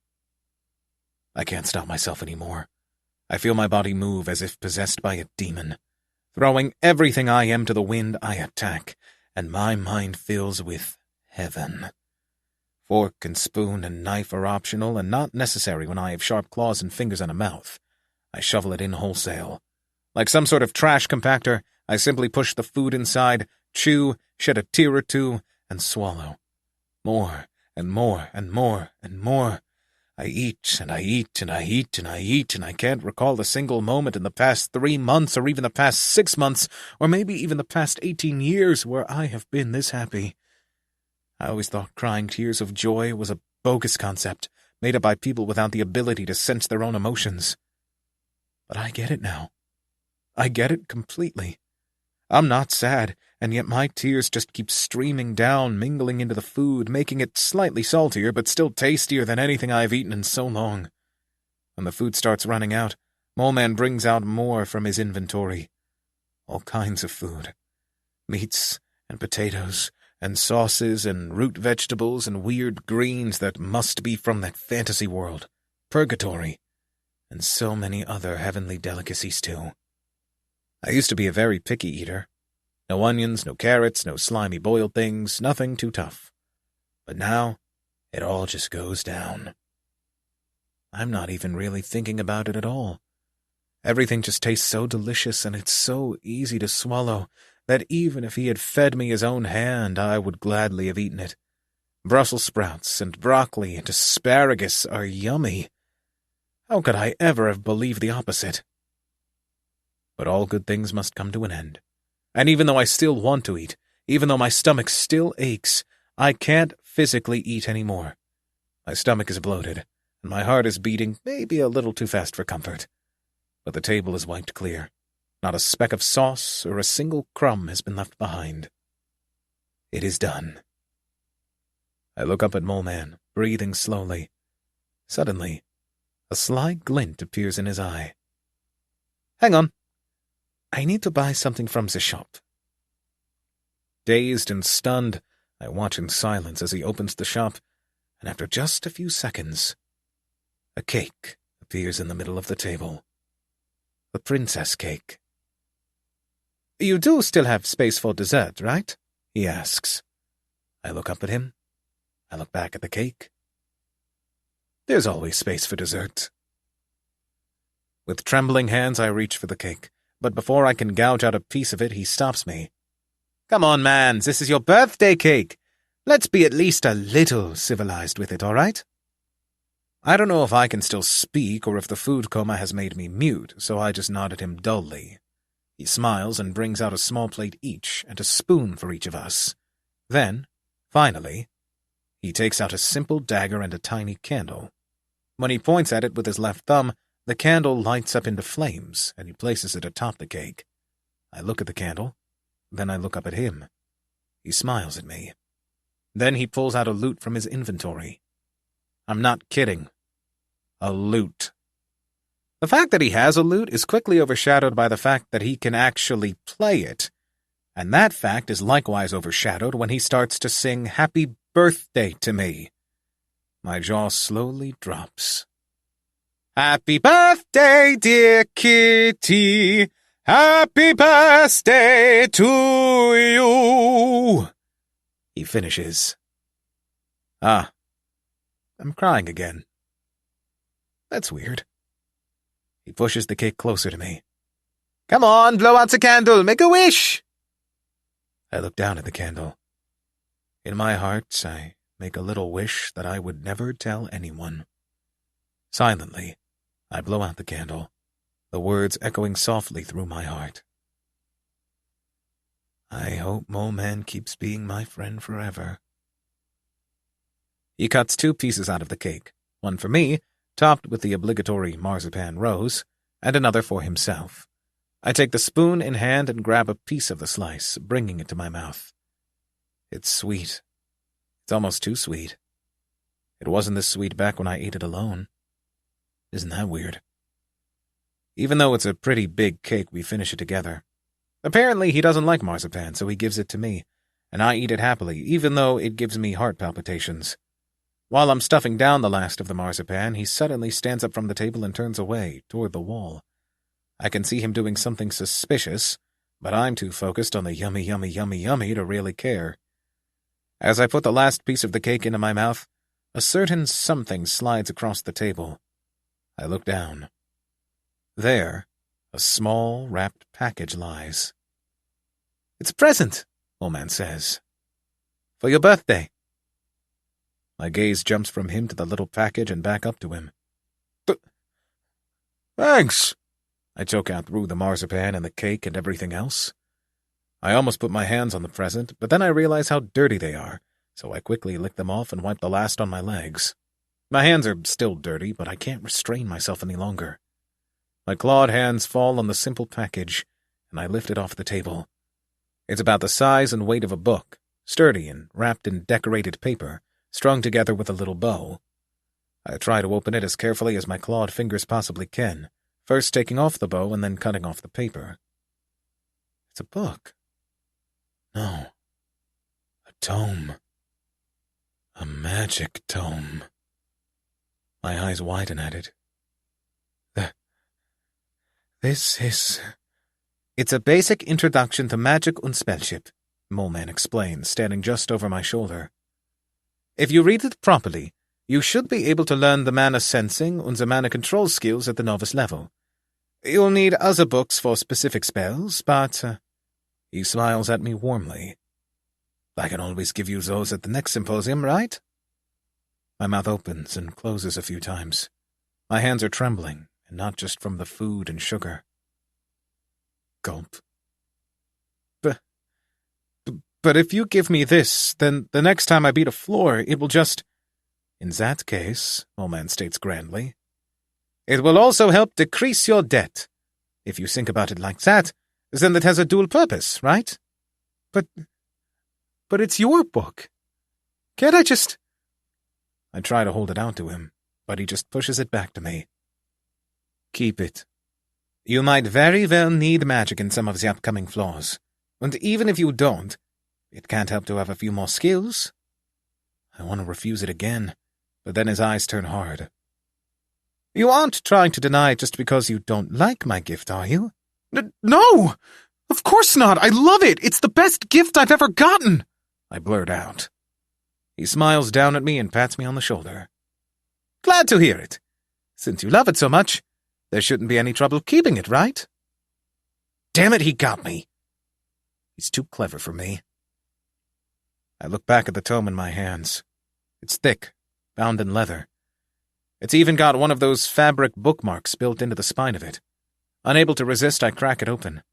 That wonderful old book smell hits me head-on and drags me so far back into my childhood, into sitting alone in the library at every recess, reading any and every old book I can get my hands on, that I don't even bother to check the contents.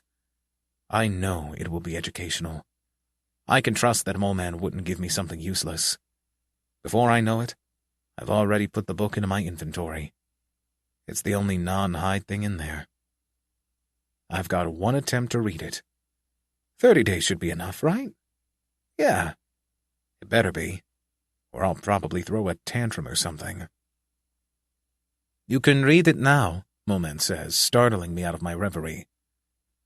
I've got some reading to do on my own, so I don't mind if you want to check it out now. I squint at him.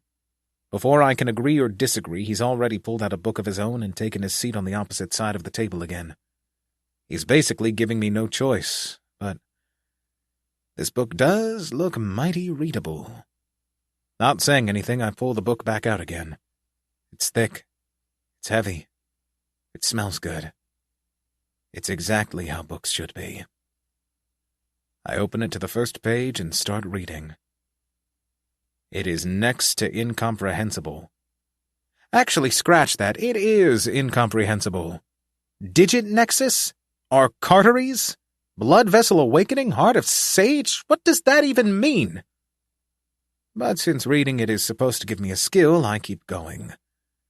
I'm not sure exactly how much time passes by, but even when the sun goes down and I'm 100 pages in, I still haven't got a clue what any of this is. It's like I'm a kindergartner just about to learn the alphabet and someone dropped a 1,000-page literary analysis of the origins of written language in my lap. And this is supposed to be basic. I glance up at Moleman. He's reading a book titled An Advanced Guide to the Practical Utilization of the Juret-Pors Theorem. And he doesn't even seem slightly perturbed by it. Unwilling to give up, I continue reading, but after a few more minutes, Moleman puts down his hefty tome and looks me in the eye. So, he says, How about we get you smashed? Huh? I say. As in, bodily crushed? No, he says. I mean, it's about time you learned how to partay. I feel my heart flutter. Is it time? He nods at me. It is time. I fly to my feet, and he's already got 2 bottles in hand. Hardest liquor you can buy in the shop, Moleman says. 92% alcohol content. There is one at 98, but it's way too expensive. This one, though, he grins. Just right. He uncorks them. I have my first taste of the nectar of the gods, and after that I don't remember much. At some point I think my poison protection rose, but that was probably just a mistake or something. Apparently we two weren't the only ones partying. As the night grew darker over the castle, more and more challengers decided that what was needed right now was a good old party to liven our collective spirits. We didn't have any strobing lights or thumping bass or smoke machines, but we did have magic, and a lot of people playing modern pop songs on medieval instruments. Moleman was one of them. People were dancing and throwing their arms around each other and jumping around, and mages were shooting bolts of flashy magic into the air, and the alcohol flowed like water. Once people got a little more inebriated, they became a lot more generous with their points and their possessions, with people buying fine liquor left and right. Some people got so drunk they dropped, but there was always a mage nearby to give them a detoxification spell so they could drink more. At one point, I'm pretty sure I tried to impress someone by disemboweling myself, but they didn't react too positively to my trick. I'm not sure if the alcohol or my display made them puke their guts out. Could be either one. And then, when the party was at its hardest, and the trombones and the trumpets and the lutes and the drums were playing their hardest, everything ended. The service symposium will end in 0 hours, 0 minutes. The service symposium has ended. Thank you for participating. You will now be returned to your lobbies. 4. Meatball. Ugh, my head. Actually, that was a lie. My head feels pretty all right. My tolerances must be undoing the effects of the hangover I would otherwise be having. Neat. And since I didn't have any money to use myself, I didn't spend a single point during the entire symposium. Ah, the perks of being poor. I glance around at the red lobby all around. Turning my attention to my inventory, I remove the tome that Moleman got me. I'd better keep reading. If I haven't finished this by the next attempt, I'm done for. Top. Status. Community. 05-50-21. Day 181. The 8th attempt will begin in 29 days, 18 hours, 9 minutes, 39 seconds. The 9th floor will open in 18 hours, 9 minutes, 39 seconds. Right. Plenty of time. Holding the tome gently, I hunker down with my back against one of the pillars. With the book in my lap, I try my best to make sense of the whole thing. I don't know what language this thing was originally written in, but it might as well still be written in it because I have no idea what it means. Sure, I didn't exactly finish high school or anything, but I should still be able to understand at least a chapter or two, right? This is just unnecessarily complicated. Like Chapter 3, which is described as a simple guide to sensing internal divinity. Easy, right? It's described as simple, and it does seem to be step by step. But that's all it is. I follow the steps and nothing happens. All it does is activate my meditation skills as I try to sense some sort of feeling deep inside. Maybe if the book actually described what the divinity is supposed to feel like, I might have been able to properly tell if I had any at all. But as is, it's no better than a shot in the dark. For hours on end, I try fruitlessly to sense the supposed magic inside me. This closed eyes period is punctuated only by brief periods of frustration where I take out my irritation by either reading and rereading the same passages over and over again, or by just pacing around and breaking my own bones. And after some time, Floor 9 has opened. Do you want to enter? Yes. No. but I haven't even finished reading chapter 4. I'm barely halfway through, and I can't even fathom how I'm supposed to feel anything, so... If no answer is chosen, no will be chosen for you, and the floor may be accessed on the next attempt. No, I can't. I can't stay here for a month. I can't. I absolutely can't stay here. I clutch the tome tighter to me. Unwillingly, I stand up and put it into my inventory. Then I press yes. As the world whirls beneath my feet, I instinctually drop into a crouch, but unlike the last few floors, I'm not in any dark place, nor am I in nature or mud. This place is... From what I can see, I'm standing inside a large, circular room. The farthermost walls are all covered with flowing satin and admittedly beautiful tapestries depicting what appear to mainly be snakes. The floor is completely covered by a number of different carpets and rugs, all of different weave and kind. Some are Persian, others simpler, but all have a feel of absolute luxury to them. The room itself is lit in part by candles placed along the walls in candlesticks and holders of crystal and silver and ivory. But the true centerpiece of the room, and what lights most of it, is a massive chandelier hanging from the domed ceiling. I can't tell entirely what materials it's made of, but it seems to be silver and pearlescent, with thousands of hanging pieces of finely polished crystal that diffuse the light of the candles inside in such a way where the whole room is illuminated. I have never seen a more luxurious room. The only problem is that almost everything is white. The soft carpets below my feet, white. The ceiling itself, white. The tapestries on the walls, white. The walls not covered, white. Everything, white. I can feel my left eye begin to twitch. White.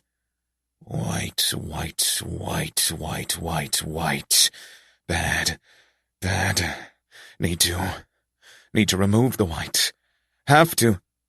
Tutorial stage. Hell difficulty. 9th floor. The Flaming Tower. Clear condition. Endure until help arrives in 23 days, 23 hours, 58 minutes, 22 seconds. Help? For whom? Me? Now you're just being ridiculous. If anything, it's this room that needs help from me. This room full of tapestries and carpets and rugs and paintings, all depicting... snakes? As I stare at a certain piece of tapestry depicting a relatively large, thick snake, it seems to me that the white creature is actually staring back at me through its white, slitted eyes. Its white forked tongue quickly slips out between its scaly white lips, and I pause. Hang on. Paintings don't have tongues. The white serpent blinks at me. And snakes don't have eyelids. What is this? With its bamboozling revealed, the snake hides no longer. Slipping out of the frames of the fabric, it drops down onto the white floor, now thick and scaly, like a proper snake. It slithers toward me on its belly. Is this it? No, seriously, is this it? I resist the urge to point and laugh at the pathetic little creature. Really, just a single snake? Huh. Stuff that help down your throat system. I can handle this just fine on my own. Casually, I stroll up to the snake. It raises its head from the ground, revealing that it isn't simply a mere snake, but a cobra. The flaps on either side of its body beat threateningly. "Hey, little buddy," I say, hunching down toward it. "Aren't you a cute one, huh? Wouldn't you like to—" And that's about all I have time to say before it sprays a concentrated stream of acid at my face, right into my eyes. Ah! Heck! Damn it! What the heck? You have learned acid resistance, level 2. You have learned corrosion tolerance, level 6. Shoot!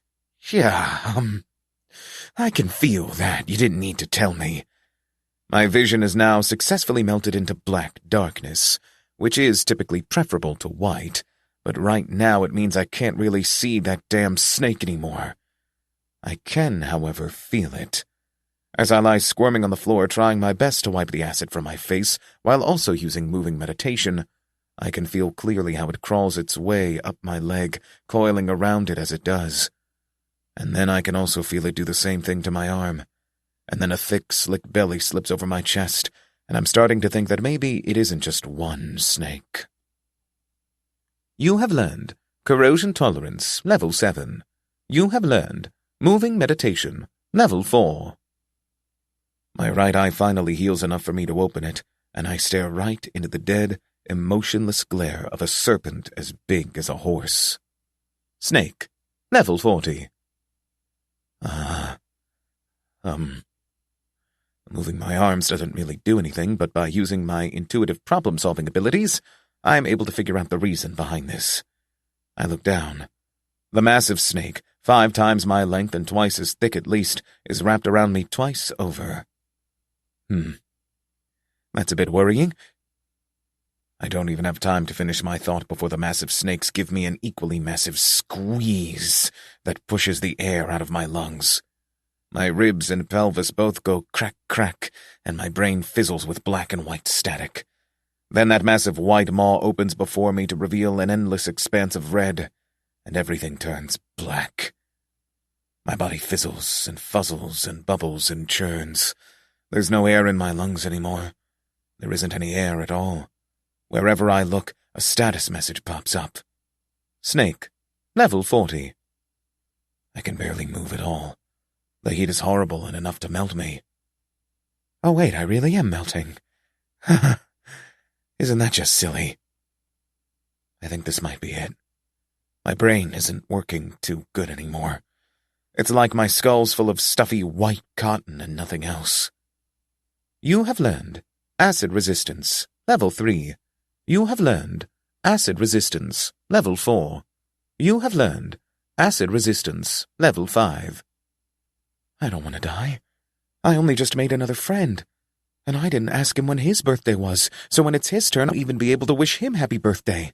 And sure, it's not like I can actually buy him anything nice, like a lovely cake or anything, but I still want to give him something even if it's only words, because even if it's only words, they hold so much power, and they can make you so happy despite what everyone says, because sure, they won't break your bones and dissolve you into goop, but they can make you want such a fate, they can make you want to die, and it just isn't fair to assume that everyone has the mental strength to shrug off that sort of stuff, because most people probably don't, or else there wouldn't be policies regarding saying hurtful things, so really the saying is superfluous at best and downright cruel at worst, but I don't really want to die at all. I don't want to die, because I would miss him, and I would miss Simel. And I don't even know if goblins have birthdays, so I need to ask him. I need to live. I need to survive. I need to get out of here no matter what, because if I don't, then I'll be dead, and I can't meet them again. But the darkness is soothing, and tempting, and alluring, and I've never felt sleepier. I just want to take a nap. I think just maybe that would be nice. A little snooze and then I'll be off. But first I should tell him. My eyes are gone and my face is melted off, but I can still see the screen in my head. I type up a message to Moleman. PrissyKittyPrincess, F9. Hey, when your birthday? Sorry, I think I'm die now. Sorry. I didn't mean to. I'm sorry. Please, sorry I was mean to you. Sorry, please. Send. Now he'll know. Now at least he knows. Which means that now I can finally go to sleep. You have received a message. Super Moleman, F48. Kitty, are you all right? The 9th floor has snakes, right? Just try not to get too scared and face them with courage. It's okay. I've already forgiven you for being mean to me, so please try to survive. Don't die. You still have so much more you can do. And don't give up. We'll meet again soon, okay? Maybe we'll even meet in Purgatory one day. Please, don't die.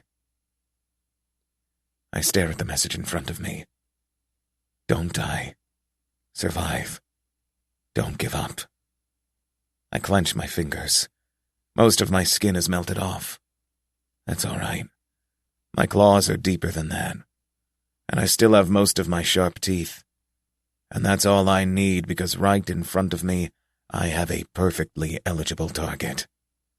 I sink my sharp claws into the darkness in front of me, and the harsh, burning, crushing around me gets even tighter, grinding some of my bones to dust, shifting my cranial plates. But it isn't enough. I bite, I tear, I chew, I gnaw, I claw, I rip. As the acidic sludge clinging to me is drenched with hot metallic blood, the acidic effects of it slowly weaken. You have learned acid resistance, level 6. You have learned corrosion tolerance, level 8. You have learned corrosion tolerance, level 9. You have learned dagger tooth, level 4. You have learned dagger nails, level 2. Soon the flesh gives way to something far tougher, and I claw enough to see that this is the snake's scaly hide, letting in the tawniest amount of diffused light. I don't like harming the hide, but I have no choice, and with a thrust of my clawed hand I finally break through. Dragging myself out of the snake, I suddenly feel that massive scaly body wrap itself around me once more. I hear its hissing breath approach to repeat its folly, but I'm wise to its tricks now, and instead of letting myself get eaten, I stab my hands at where I can smell its open mouth to be, grabbing hold of it and pulling and clawing at it until I'm able to pull off its jaw. Warm blood spurts across my half-molten body, and the body wrapped around me squeezes in an instinctual death grip, but I'm far from done. You have learned fracture protection, level 3. As the snake tries to pull away its head, I instead grapple on harder, scratching and clawing until I'm able to get far inside enough to crush its neck in my grip. You have learned clutch, level 10. You have learned crush, level 1. Snake, level 40, defeated. Level up. You have reached level 42. Agility has increased by 2. Strength has increased by 3. Stamina has increased by 3. Magic power has increased by 1. Daggertooth has increased by 1. Swim has increased by 1. Crush has increased by 1. Acid resistance has increased by 1. Corrosion tolerance has increased by 1. Corrosion resistance has increased by 1.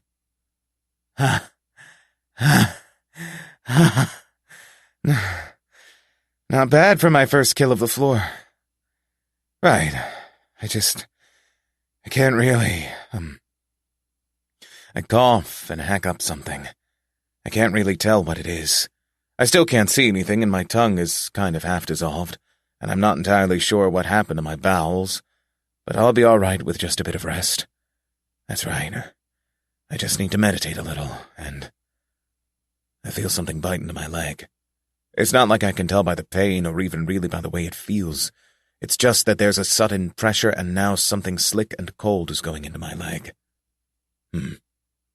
That might not be very good. The floor gives way beneath me, and I can't feel my leg at all anymore, and I drop to the ground with a wet squelch. Something wraps around my throat, but I'm able to grab hold of it and pull it off before it does anything.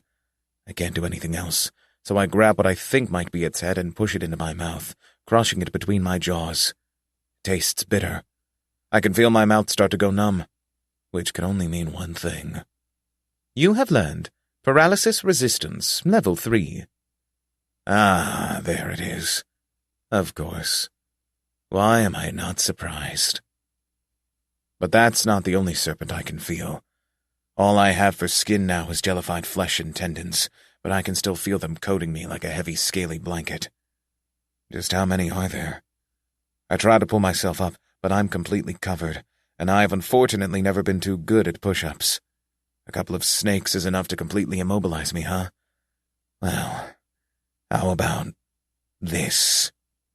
I spin myself into a roll, the snake weight on top of me scattering off, and once I'm no longer restrained by their girth, I pull my knees to my chest.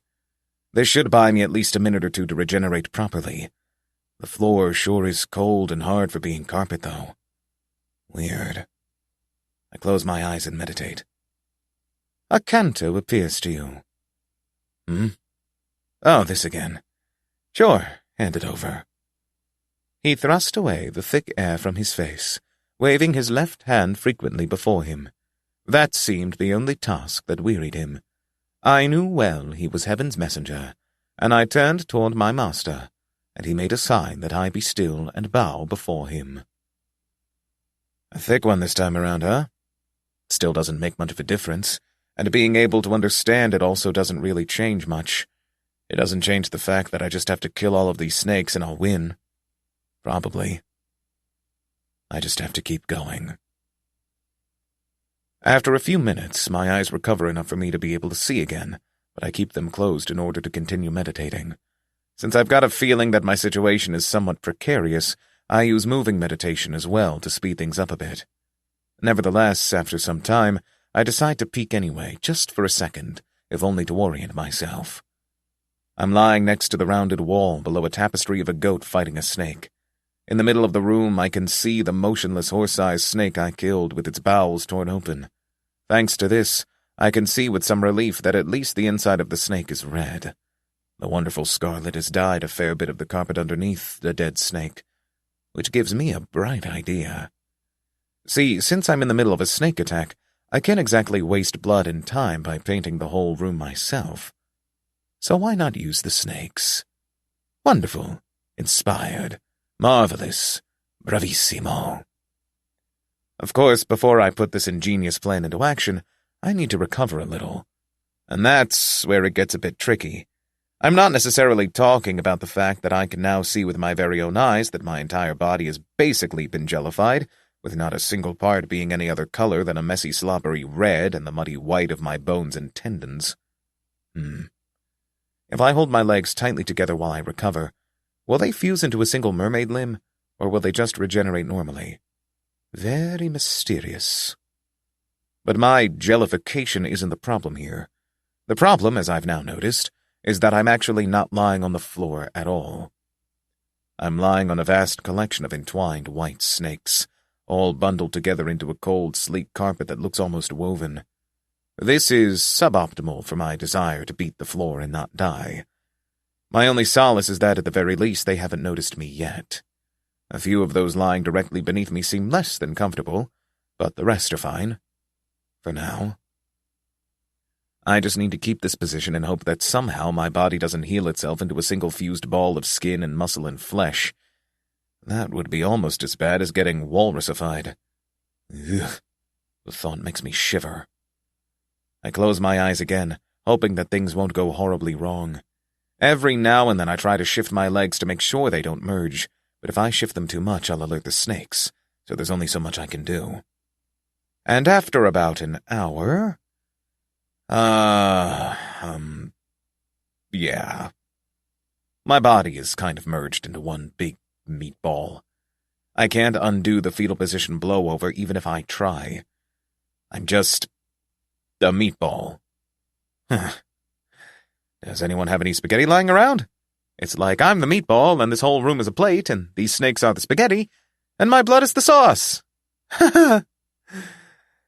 I'm trying to distract myself from the existential horror of my transformation by making jokes, but if anything, it's having the opposite effect. I can't even really sob. My shoulders heaving just pulls on the skin connecting my knees to my chest. I wish I could somehow cut or bite this to make everything separate again, but I can't reach. I just can't reach. Before this moment, I never had nightmares that focused on the prospect of turning into a meatball. Now, though, if I ever have the misfortune of falling asleep again, I know what I'll see. From the corner of my eye, I see a massive snake, a little larger than a horse, slithering out of a woven carpet on the floor. After flicking its tongue out for a few seconds, it approaches the horse-sized snake I killed earlier, and without any apparent hesitation, it just eats it, whole and unpeeled. Hey, I was going to skin that. That's very rude. But then again, I'm not sure if I'll ever be able to skin anything ever again. Now I'm just making myself sad. But the sight of the snake is giving me an idea. A horribly murky and crushing and burning and melting idea that I hate to even consider, but as it is, I genuinely can't think of any other option. Actually, there is one, but that would involve me numbly waiting for the next attempt, and then the next one, and then the next one, in perpetuity until the next server symposium at which I'll ask someone to cut me free. But that would also involve me fully dropping every single one of the 3 marbles I still have left, and I can't. I just can't. Between complete insanity and possible death, I know which one I choose. Numbly, I roll toward the horse-sized snake. Hello, Mr. Snake. I have a weird request. Will you please eat me and then almost digest me, but only almost? And no dying, please. Thank you. Oh yeah, it can't see me, or smell me, or hear me, or taste me. I want to cry again. I hate this. Once the snake settles down, I roll, dejected, toward its head. I force myself into its mouth, but then it starts gagging and hacking, and before I know it, I'm lodged in its throat in such a way that apparently I'm choking it. It's trying to get me out of its throat, but I'm just a bit too big, so after squirming and writhing for a few seconds, it finally gets me down. I feel horrible. My ribs are broken again. Maybe I should just stay down here and die. That would be preferable to being a meatball. My skin is starting to melt again. My flesh soon follows. I'm trying to make my limbs move, but my brain is starting to feel awfully sluggish, and for some reason I really just want to go to sleep. Would that really be so bad? Sleeping is nice. You don't need to think about anything. It's just you in the darkness. You have learned Oxygen Deficiency Resistance, Level 9. You have learned Oxygen Deficiency Resistance, Level 10. You have learned Oxygen Deficiency Protection, Level 1. Except, on the other hand, what if I go to sleep and I dream of becoming a meatball? My mind jolts awake. I absolutely can't have that. No way. My whole body tenses, and my arms rip themselves from their place around my knees, and my legs finally straighten back out. With the frantic energy of a dying squirrel, I claw at the flesh in front of me. Out, out, out, until I finally burst from within it like a certain sci-fi horror movie creature. The snake tries to get at me, but I like to think that since this is my second rodeo, I know the game by now. Instead of letting it slither around me, I head back to the hole I already made, rip it open even more, and then just to finish it off, I rip it open all the way up to its throat. But by the point I get to its jaw, it has already bled out. Bummer. Snake, level 39, defeated. All right, but now I know not to just relax. I need to keep moving. I take a deep breath. Almost the entire floor is covered in snakes, and although most of them are pretty small, I can't tell at a glance what effects they will actually have. A majority of them are probably just poisonous, but if I get bitten by one with a more exotic status effect that my tolerances can't handle, I'm done for. But first things first, I'd like to wear something. My leopard hide got digested in the first snake, and since this might unfortunately not be my last time doing this, I don't want to waste yet another one. I'll need something new. Luckily, I think I've got the perfect candidate right in front of me. Hunkering down, I get to work. Even though this is my first time skinning a snake, it still feels very natural, even if I am doing it blind. Not my first time skinning something I can't see, I guess. The only trouble is that while I work, snakes will periodically show up to attack me, but I can fend off most of them by grabbing them and biting their heads off. Through this, I'm able to learn quite a few new tolerances, alongside leveling up a bunch of older ones. As time goes by, the snakes only get more and more numerous, but by the time I finish skinning the snake, my vision has returned, making all of this a whole lot easier. The only problem with the hide now in my hands is that it is horribly, terribly white. Bad. But by sliding it around on the blood-soaked floor for a bit, I'm able to get it a nice, crisp red. Neato. And then I just need to wrap it closely around my body. This way, I hope that should I get swallowed again, I'll be more naturally protected. Anyhow, my flesh and skin are starting to slowly regenerate. Oh, except my right leg, which is unfortunately rotted and necrotic. Whoops. I wonder how that could have happened. I put my hands on my hips and look at a snake lying a pace or so away. Fido! Canned laughter plays, and there's a womp-womp trombone effect. You silly snake. Grabbing it by the tip of its tail, I slam it back onto the floor a few times until it hasn't got a head anymore, and then I slurp down the whole thing like a thick noodle. Not bad. You have learned Necrosis Protection, Level 2. You have learned Indigestion Resistance, Level 6. Neato. Most of my body still seems to be covered with a thick layer of pink jelly, and it aches to stand, but I should be fine. It'll take me a while to recover, but once I do, these snakes won't even stand a chance. Until then, though, I'll need to fight back. A snake coils around my necrotic leg, but I rip it off first. It attempts to spray acid in my face, but I simply open my mouth and swallow it all instead, melting my already burnt throat into something that feels a lot like goo. I swallow the goo. The snake seems genuinely stunned by my actions, which is not an expression I thought snakes were capable of. While it's still confused, I shove its head into my mouth hole and chew its skull off. One down, several thousand to go. Well, nothing to do but get to it, right? 5. Yummy Gorgons. I start killing. After an hour or so, my flesh is recovered enough to where I can go into fetal position blow over if I want to, but I choose not to. This way, the snakes will go for me. Some of them have really annoying effects, and it's starting to remind me of Floor 2 and the ladies all over again, but none of the snakes cause vivid hallucinations strong enough to penetrate my hallucination protection, so I should be fine. Top. Status. Community. 052. Day 182. The 8th attempt will begin in 28 days, 18 hours, 59 minutes, 58 seconds. Help will arrive in 23 days, 18 hours, 59 minutes, 58 seconds. At least that's what I assumed just moments ago. That's changed a little now that I'm looking at a certain, lady stepping out of a tapestry. Her skin is snow white, and she isn't dressed in anything. But as she steps out of the tapestry, she's thankfully wrapping it around herself.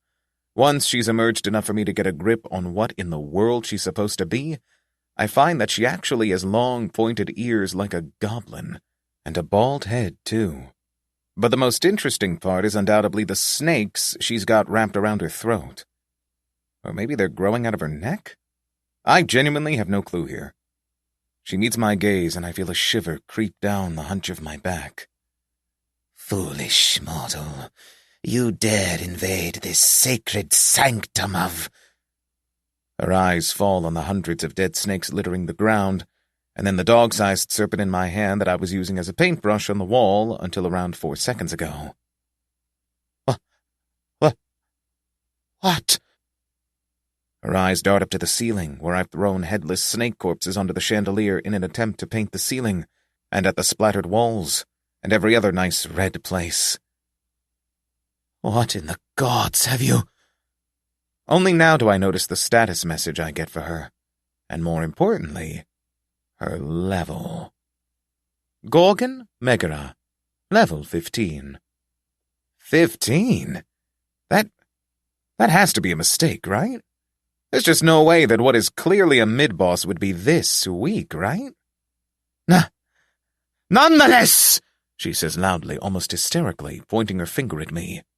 I hunch down, expecting a spell to come, but nothing happens, so it must just have been an ordinary accusation. Weird.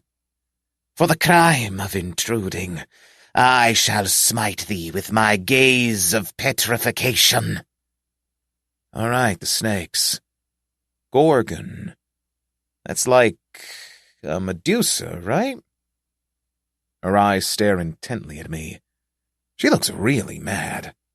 To avoid losing this battle of attrition, I make an equally mad face right back at her. It makes her flinch. Acting on the small opening, I fly at her, and she doesn't even have time to react before my claws slice through her throat and neck like a hot knife through butter, and without giving any other sort of fight, she just drops to the ground, completely anticlimactically. Huh? Wait, was that it?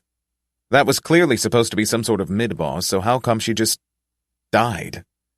Wasn't she supposed to block me or petrify me limb by limb or something else? This just felt wrong. As I stare at her corpse, her death is quantified by the standard pop-up message. Gorgon Megara, level 15, defeated. I didn't even level up. Was that really it? Well, it's not like I have anything else to do, so I guess there's nothing better for me to do than to properly disassemble the body. I'm actually really curious about the snakes. You have learned Disassemble, level 7. Just to ensure that there's nothing weird about these here snakes, I do a little taste test and compare their flavor to that of the regular snakes. Chomp, chomp, nom, nom. You have learned paralysis resistance, level 4. You have learned petrification tolerance, level 1. In conclusion, the flavor and texture is almost exactly the same, but the ones from the Gorgon have the added effect of making my joints feel crusty. So, this is what arthritis feels like, huh? Very interesting. I have henceforth decided that I want to die young. The remainder of the Gorgon meat tastes very supple and gentle with a delicate aftertaste. I was thinking of using the meat as snake bait, but it is way too delicious for that. High fat content, relaxed musculature. Oh, it's good all right. You have learned petrification tolerance, level 4. You have learned petrification tolerance, level 5. And it grants me tolerance levels. How much better can it get? As I sit chewing and chomping down on the meat, I feel a snake bite into my back. Almost casually, I reach back and bite its head off before slurping it down whole. Snake, level 17, defeated. See? Even a regular snake is a higher level than she did. This is way too weird. It takes me a few hours to finish eating it, which I only did because it really was that yummy. And once I'm done, I use the skeleton left behind as snake bait. The plan is simple. Since the snakes have terrible vision, they rely mainly on my scent and heat. So if I just pour a bunch of my blood onto the skeleton and then go into fetal position blowover, the snakes will all go into the skeleton. And then I can just pick them off one by one, eating them as I do. Very effective. I feel so full. This might be too much food. I want to read my book. I need to read it. But if I bring it out now, it might get splashed by the snake's acid and melt. Sure, it's going to get sold in about a month anyway, but at least that's part of Moleman's calculations. Me being a ditz and getting destroyed certainly isn't. All in all, though, the floor is simple. Small and medium-sized snakes spawn every minute and every second. I cannot physically kill more than the amount that constantly pops in, but there is a cap to it, so it's not like the room is actually capable of being completely flooded with live snakes. Large snakes, like the ones that have jellified me, spawn once every hour. And, as I discovered with the third one, no, they do not necessarily need to be defeated from the inside.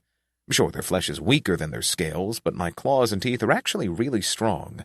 If I attack in a surprising manner and aim for one of its softer parts, there isn't any problem. The main issue is that it's very easy for me to get crowded by the snakes. If I get hit by one particularly strong paralyzing bite, or necrotic bite, or acidic bite, or bacteria-infected bite, then the weakness that single bite grants me is enough to ensure that a second bite, usually of a different status condition than the first, will follow. This can very easily lead into a downward spiral, where every step I take earns me another bite and splash, and I just get worse and worse and worse and worse until I want nothing better than to lie down and let it all end. But I don't, because that would be weak, and I'm a gamer, which means I can't be weak. And so, with all of this, a full day somehow passes. I can't relax for a second or else I'll get bitten. I can't allow myself to die. Top. Status. Community. 077. Day 183. The 8th attempt will begin in 27 days, 16 hours, 59 minutes, 53 seconds. Help will arrive in 22 days, 16 hours, 59 minutes, 53 seconds. And on the 7th hour of the second day, another Gorgon appears. Unlike the first one, this one appears by pulling herself out of a painting. Her neck snakes are wrapped up and around her head, covering most of her face apart from her right eye, which is very clearly crying.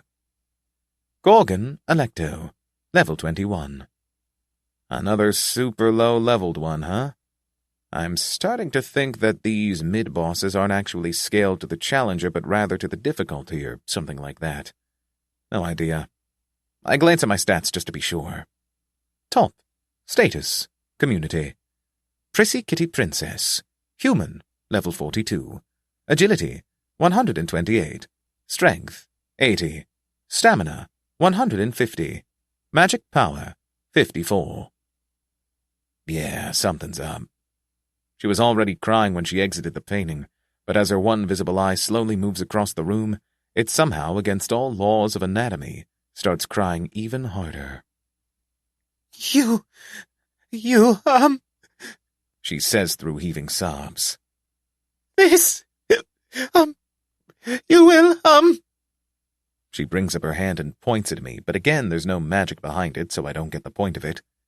You will face my wrath. Ah, yes, such a classic line. However, there's a very simple way to counter this. The second she starts glaring at me like a wrong toddler, I leap across the floor and grab her neck with both hands, snaking my hands beneath her serpent hood, and then I just break it. It didn't even take all that much effort. It was just slim and frail, and with only the slightest effort it went crack. Gorgon Electo, level 21. Defeated. Another mid-boss down for the count. What's even the point of these if I can beat them this easily? Feel kind of confused. Anyway, more delicious meat. I am so happy. I hunker down beside the body and start removing the skin, but a snake approaches and tries to bite her foot. Hey, get out of here! She's mine! Grabbing it, I swallow it whole and without even killing it first. Ah, revenge. It tastes slippery and an awful lot like my stomach is being bitten from the inside. Anyway, bottoms up. I bite into the yummy gorgon flesh, and when that runs out, I continue with the snakes. I really do think they're endless. This means that my best course of action right now is, simply put, to kill as many snakes as I possibly can. I mean, it's unlimited free XP. And to boot, if I just also eat the dead snakes left over, I can also upgrade a lot of my tolerances and resistances. Neat! The only downside is that I can't read while doing this. Even when I kill snakes at my maximum output, which usually nets me a lot of bites and a lost limb or two, I still can't kill more than the amount that spawns in every minute. Maybe if I could learn some AoE speller skill, I might have been able to instantly kill a bunch of snakes and do it that way. But there's nothing like that. I only have 2 arms and 1 mouth, and that just isn't enough. But it will have to be enough, because until help arrives, there is nothing else I can do. Top. Status. Community. 08-30-02. Day 203. The 8th attempt will begin in 6 days, 15 hours, 29 minutes, 58 seconds. Help will arrive in 1 day, 15 hours, 29 minutes, 58 seconds. 2 days left. Dully, I turn my face to a weird bulge, trying to press up against a literal mountain of snake corpses. It's been doing that for a while now, and I think it's the 3rd Gorgon. See, if you have more than 1 mid-boss but less than 5, then you've got to have 3. Since nothing else has appeared in these past 10 days or so, I've been anticipating the 3rd Gorgon this whole time. I bet her flesh will be even more tender than the first 2.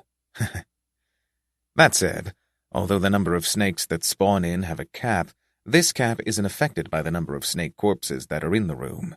And since snake corpses don't despawn, much like real life, all the snakes I've been killing have started piling up. Like, literally. I couldn't bother to eat them all, so now the room is filled up with snake corpses to the point where I'm sitting at the same level as the chandelier. Snakes are still spawning in, but as soon as they do, they get crushed to death by the weight of tens of thousands of dead snakes. It's a pretty weird situation, but until about half an hour ago, it gave me time to read. Unfortunately, though, even though I've now made it through half the book, I still don't get it. Bummer. Maybe I'm just an idiot. Who knows? Oh, a hand just popped out of the snake sea. Come on, Miss Gorgon, I know you can do it. Gorgon Tisiphone, level 40. Ha! She gasps as she finally pulls herself out of the pile. The stuff below her midsection is still submerged in the serpentine ocean, but this is all I really need. Her face whips around. Oh yeah, welcome to my crib. It's kind of small, but I recently had it redecorated, so now it's totally red and cool. I don't really have much of anything up here, but I do have this cool snake, and this other cool snake, and another cool snake, and... Did you do this? I perk my eyebrow at her. Sorry. Dumb question. She pulls her lips tight. It takes her a moment or so to pull herself together, but once she does, she's able to do that classical point-at-me-with-her-hand thing that these Gorgons seem to love so much. And with as much grandeur as she can muster with only her upper body visible, she exclaims, Challenger, for this crime against the god of harvest, I will punish you with the most painful torment of petrification. Prepare yourself! I stare at her. She stares at me. I don't even feel slightly tingly, so... She wiggles her finger a little. You aren't going to, take out a shield or something? I shake my head at her. No? I mean, it's fine if you want to use weapons. It just feels a little unfair if you're barehanded and I'm also barehanded. She shakes her head, making the little snakes around her neck wobble. No, forget it. Where was I? Petrifying me? Oh, yeah. Take this! She drills her eyes into me and I leap to my feet, ready for anything. We stare at each other for a solid 10 seconds. You have learned Petrification Resistance, Level 10. You have learned Petrification Protection, Level 1. Oh, nice! About time, if you ask me. Her brows pinch together. Huh? That's weird. You should feel at least a little creaky, She smacks herself on the head like you do with an old piece of faulty machinery. No, that wasn't quite right. I grin. Slowly I walk around her until I'm standing just behind her. She's got a high level, so this probably won't kill her.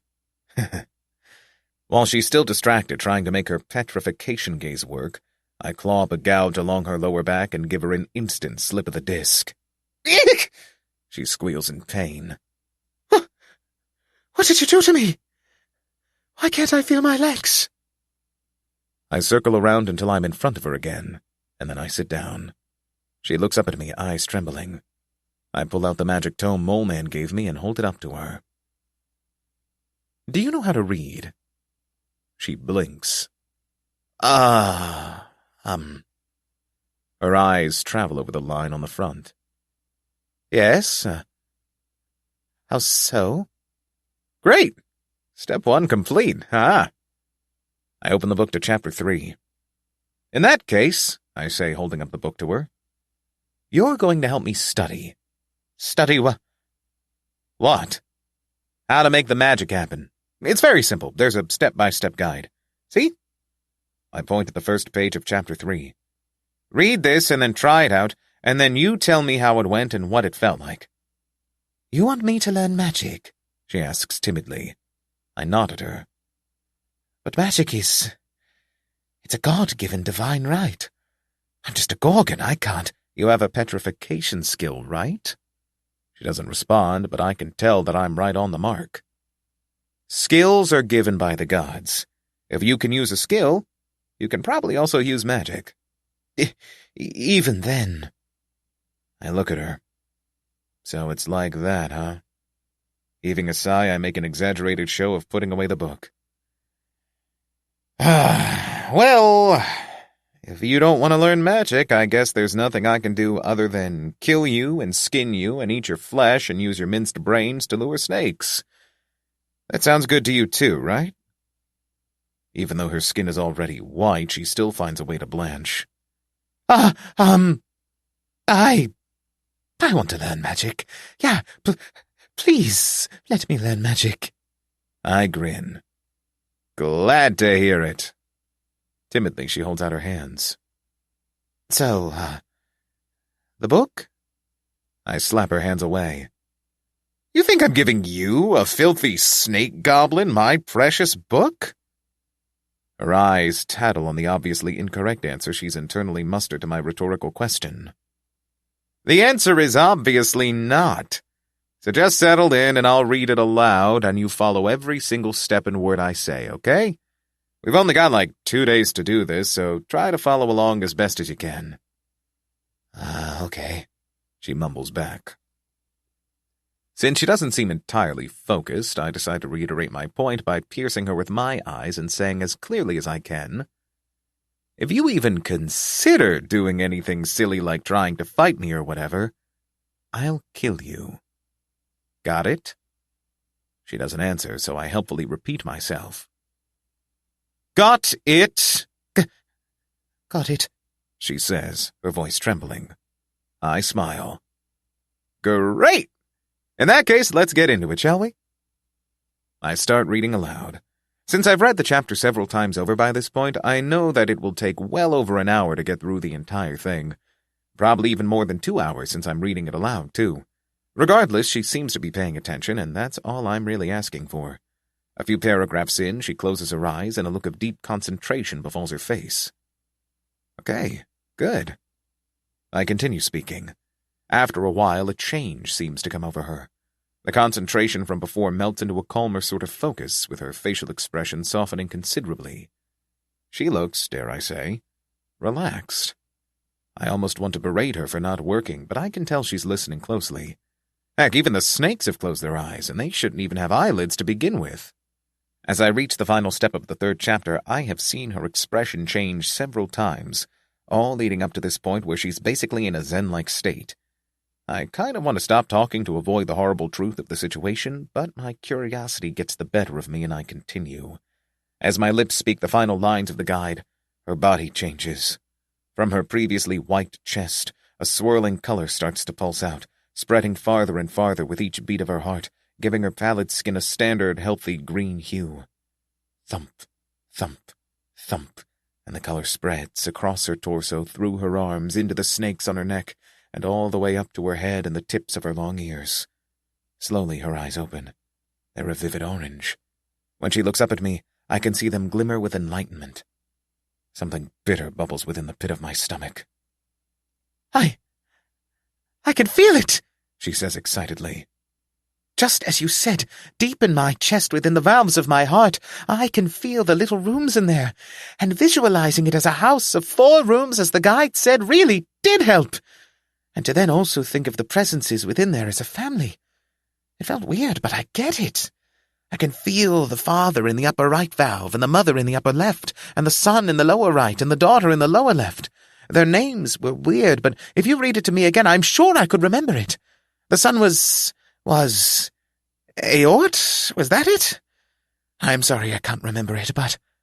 What did it feel like? I ask, slicing through her enthusiasm. I can feel my right hand curl into a fist. She blinks at me before laughing a little. What it felt like? Well, that's a bit hard to describe, but... My hand flies out and carves a chunk out of her exposed throat. Her mouth opens and closes and then opens again, and her eyes are wide as her hand lifts, trembling to touch the blood-puking gash in her throat. She pulls her hand back, and it's covered in red. She looks back up at me again, and she looks more confused than anything else as her mouth opens again, but no sound will come out, and all I can hear is her breath hissing out of her open throat. The little snakes around her neck try to close the gash, but they can't, and after a few more seconds, her eyes turn misty, and she slumps over. Gorgon to Symphony, level 40. Defeated. Level up. You have reached level 43. Agility has increased by 3. Strength has increased by 2. Stamina has increased by 3. Magic power has increased by 1. Dagger nails has increased by 1. Crush has increased by 1. Corrosion resistance has increased by 1. Irritation resistance has increased by 1. So in other words, that experiment was a bust. Since I can't learn how the feeling of having magic power can be described, I can't exactly tell when I have it myself. Isn't that just a bummer? Oh, that's weird. Now that she's dead, the Gorgon's skin is turning white again. I wonder if the whole having magic thing will make the flesh taste any different. You have learned Disassemble, level 8. Let's give this one a taste. Numch. Nope, it tastes the same. Maybe if I'd let the magic marinate in her for a while, it might have tasted different. That sounded kind of weird, but my intention is good. Still, whether it's magic marinated or not, it's still far yummier than snake meat. Snacking on this nice bit of Gorgon sashimi, I continue reading the book. And within time, the entire mound of snakes beneath me, including the Gorgon skeleton and the horse-sized snakes and the small cobras and the tiny snakes, all explode into colorful smoke, and I fall down approximately 10 feet until I hit the floor hams first, the distinct feeling of my tailbone snapping in half making my body jolt up. What the heck is... Help has arrived. I hear a door creak open, and a stream of natural sunlight shines in, making a silver line around a person standing in the doorframe. My eyes train on the figure. Who the heck is this guy? Knight of White Roses. "Fret not," the dude shouts, brandishing a sword. "Your ardent savior is here." As he boldly steps inside, his eyes fall on the room. Every single inch of it is red, which is something I'm very proud of. His entire body is covered in armor apart from his face, which means that I have an excellent view of his prominent eyebrows furrowing. Huh. Have I come to the wrong place? But I'm not looking at his face. I'm looking at his armor. His horrible, terrible, awful, dreadful, lousy, no-good, abominable, bad white armor. My right eye twitches. Nonetheless, dear Miss Kitty Princess, I am here to rescue you, and to assist you in killing the horrible Gorgon Medu.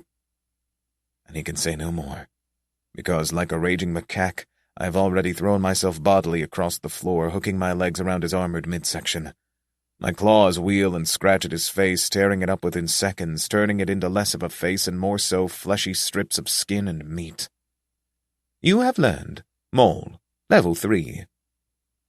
A howl that might be considered a scream erupts from the torn-open cavity that used to be his throat, and I take the opportunity to shove my entire arm into that same hole down as far as it can go, until I hit flesh, which I tear open, and farther, until my clawed hand finally grabs hold of something hot and pulsating, and I tear it out, holding the still beating heart in my hand like a trophy.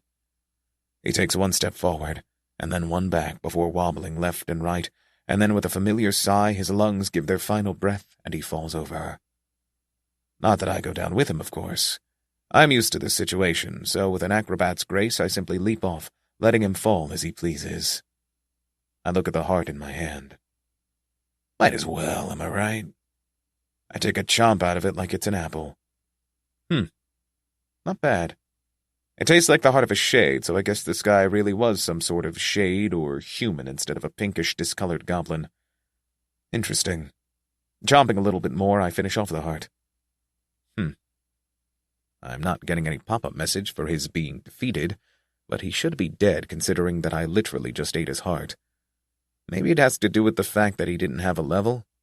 It seems like people without a level or without a status message at all don't need to be killed to get a complete clear, but I mean, why wouldn't you kill them? Leaning down, I touch my hand onto his armor, smudging it with red. This armor will be sure to sell for a whole bunch. And his heart was pretty tasty, too. The god of adventure sighs. The god of chivalry groans and alerts the god of harvest of the situation.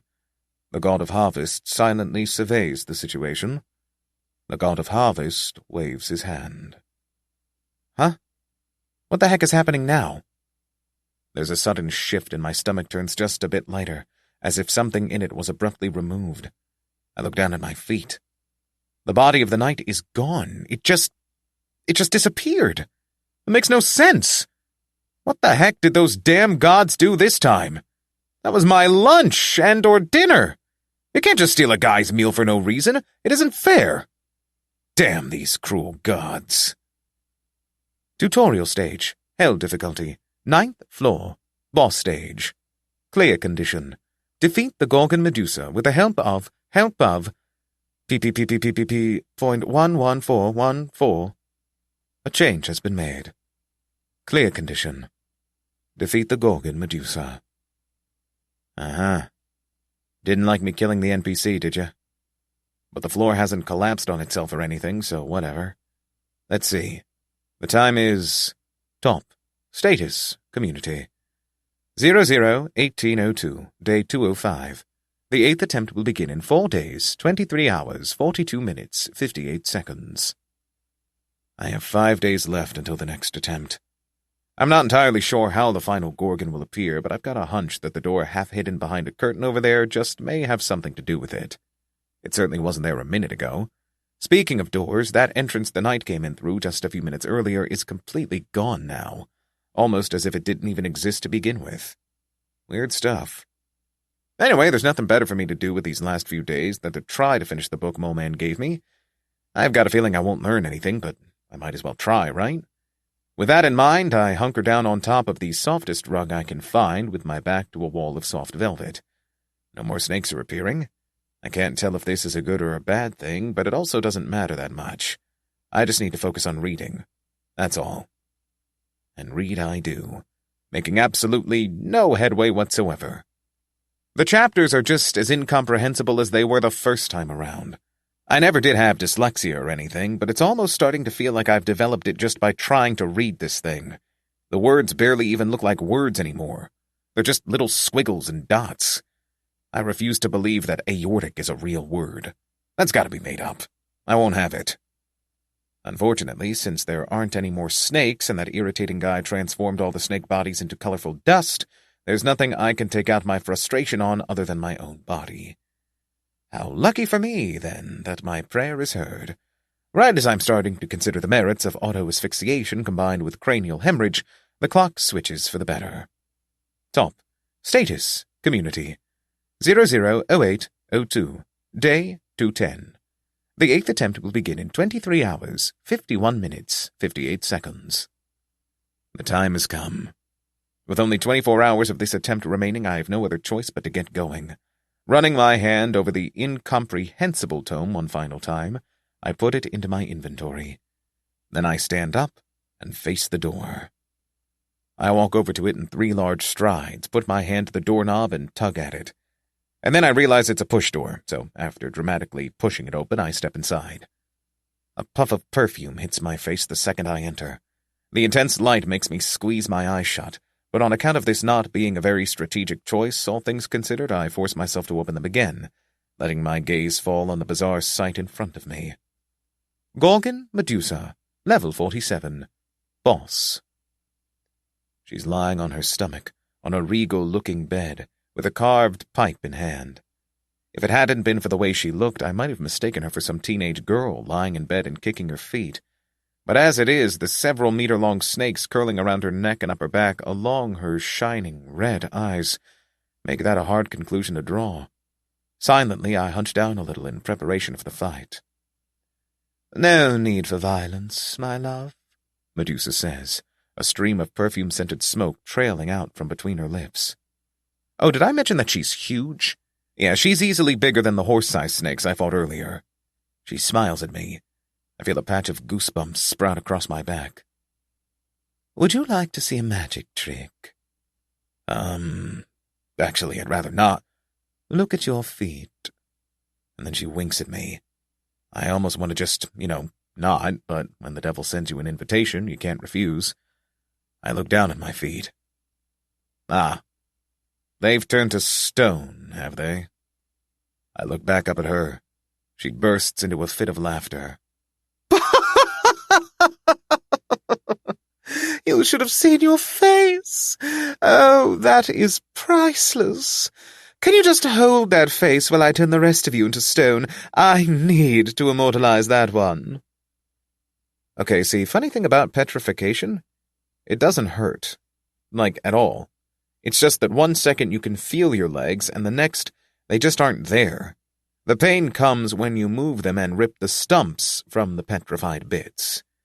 Namely, what I'm doing right now. "Oh, come on. Stay in place, won't you?" No, I will not. I may not have anything left below my knees, but having knees is enough to go into a fetal position blow-over-style roll, which is exactly what I do. She can't zap me with her gaze if I'm just not visible at all. But I don't roll far before she enacts her countermeasures. The snakes that had previously simply remained coiled on top of her now spread out, each stretching out as far as its body can go, all of them laying themselves across the floor like a complex spider's web. I think I've said this before, but it's worth noting again that while I'm rolling, I'm basically blind because the whole world is just spinning around me too fast to really understand. To make sense of what's happening around me and where things are, I typically use scent, which is why I even realized that this was happening to begin with. However, this all came just a second too late, as my escapades are abruptly stopped in their tracks as I run over one of these many snakes, and it, like a spring lock failing, instantly wraps tightly around me, choking the breath out of me and straightening me out into a board-like shape. "There you are," Medusa coos, her eyes training on me. Unluckily for me, this isn't the kind of situation where me not seeing her will cancel the effects of the skill. There's only one thing I can do. I clawed the snake wrapped around me, successfully ripping off its head fully, making the body itself go limp. But by this point, I've already lost my upper left arm to the petrification. That's all right, though. I'm still alive, and that's all that matters. While still falling, I pull myself into the fetal position as best as I can. As soon as I hit the floor, I book it for the underside of the bed. I'm able to make it there while tripping over only one snake body. While she's still searching for me, I meditate a little, just to abate the bleeding and lessen the pain to an extent where I can think properly. It's a simple situation, really. I just need to treat it as such. I look down at the limbs I've still got. Simple situations require simple sacrifices. I bite my lip. This is going to hurt, but as long as it works, it won't matter in the end. Even though I only have one arm, it will have to be enough. I push my claws into my right thigh, sawing around my femur and then through it. All the while I'm using moving meditation to keep the wound from getting too serious. "I know you're under there," Medusa says just from above. "There's no point in hiding." I agree with her on that one, but there's one thing she's forgotten. Hiding works best when coupled with diversion. Pulling off a large segment of my leg, I waste no time to let it go cold before I throw it as hard as I can across the room. The snakes on the floor instantly bound for it, hissing in joy as they crowd around the piece of warm flesh. And right at that moment, before she can figure out that this isn't all that I am, I leap out from beneath the bed, climb the side of it with only one arm, and jump on top of her back. "Huh?" she exclaims beneath me, if only a second too late. Leaping toward her head, I place myself on top of her neck, and before she can properly react, I press my clawed hand into her right eye, and then her left, blinding her. She tries to grab at me, and the snakes turn around to come for me, but I've already started digging into her throat, pulling out arteries and opening her throat. A few of the snakes bite into my torso and my one remaining limb, but I can tell that it's already too late. She tries to stand, but instead she just stumbles forward over the side of the bed and onto the floor below with a crunchy squelch. Gorgon Medusa, level 47. Boss, defeated. Level up. You have reached level 45. Agility has increased by 6. Strength has increased by 5. Stamina has increased by 7. Magic power has increased by 2. Daggertooth has increased by 1. Crush has increased by 1. Petrification protection has increased by 1. Exhaustion resistance has increased by 1. Exhaustion protection has increased by 1. Salamander healing has increased by 1. Moving meditation has increased by 1. Ha! Nice stuff. As Medusa finally dies, the death grip that her snakes kept on me is finally let up, allowing me to breathe properly. To tally up the damage, I've lost 3 of my 4 limbs, and I'm pretty sure more of the bones in my body are broken than not. Fracture protection my ass. You have cleared the 9th floor. You have received 1,000 points for clearing the floor. You have received an additional 1,000 points for being the first to clear the floor. For clearing the stage completely, you will receive an additional reward. To repay your debt, the additional reward has been traded for 5,000 points. 2 gods have shown a positive response to you. You have obtained 2,000 points. 43 gods have shown a negative response to you. 43,000 points have been deducted. Ah, it's beautiful. Were my actions on this floor really that reprehensible, gods? Huh, gods? Care to explain why you aren't too hot on my playstyle? No? Right. Got it. To repay your debt, the floor clear reward has been traded for 1,000 points. Let me guess. Now you'll abruptly send me back to the... Floor 10. The Burning City. 6. 100,000 points. Lobby. You really are too predictable, system. You know that, right? And now you'll sell my inventory because I'm clearly not using any of it. To repay your debt, your inventory has been sold for 3,500 points. That's a very exact number. considering that I don't think I had anything sellable in my inventory apart from the book, that would mean that this was the price for the book, huh? I wonder how much it hampered my ever-growing debt. Current debt, 115,228 points. Ah, yeah. That actually makes sense. Still, six-figure debt. Here we are. I wish I could react more strongly, but I just feel numb. There's really no realistic way for me to pay this back, is there? So, as you usually do with impossible problems, I'm just going to ignore it. Hakuna Matata and all that. Let's check the time in the meantime. You have received a message. A message? From who? Status. Community. Top. Personal messages. New. Super Moleman. F52. Congrats on beating the floor. New. Super Moleman. F52. Checking in again. Please respond if you're able to. New. Farmer of Blades. F32. Have you died yet? New. Super Moleman. F52. Checking in again. Did everything go all right with the floor? New. Explosion Beyond. F29. Wither in a hole, you inhuman martinet. New. Super Moleman. F52. Are you okay? Sorry to spam your inbox, but I'm worried. New. Super Moleman. F52. Did everything go all right with the floor? New. Prankster Gangster. F47. I'm with your mother. She wants you to also suck me. For a minute or two, I just stare at my inbox. I forgot to tell Moleman I survived. With trembling hands, I open the most recent PM.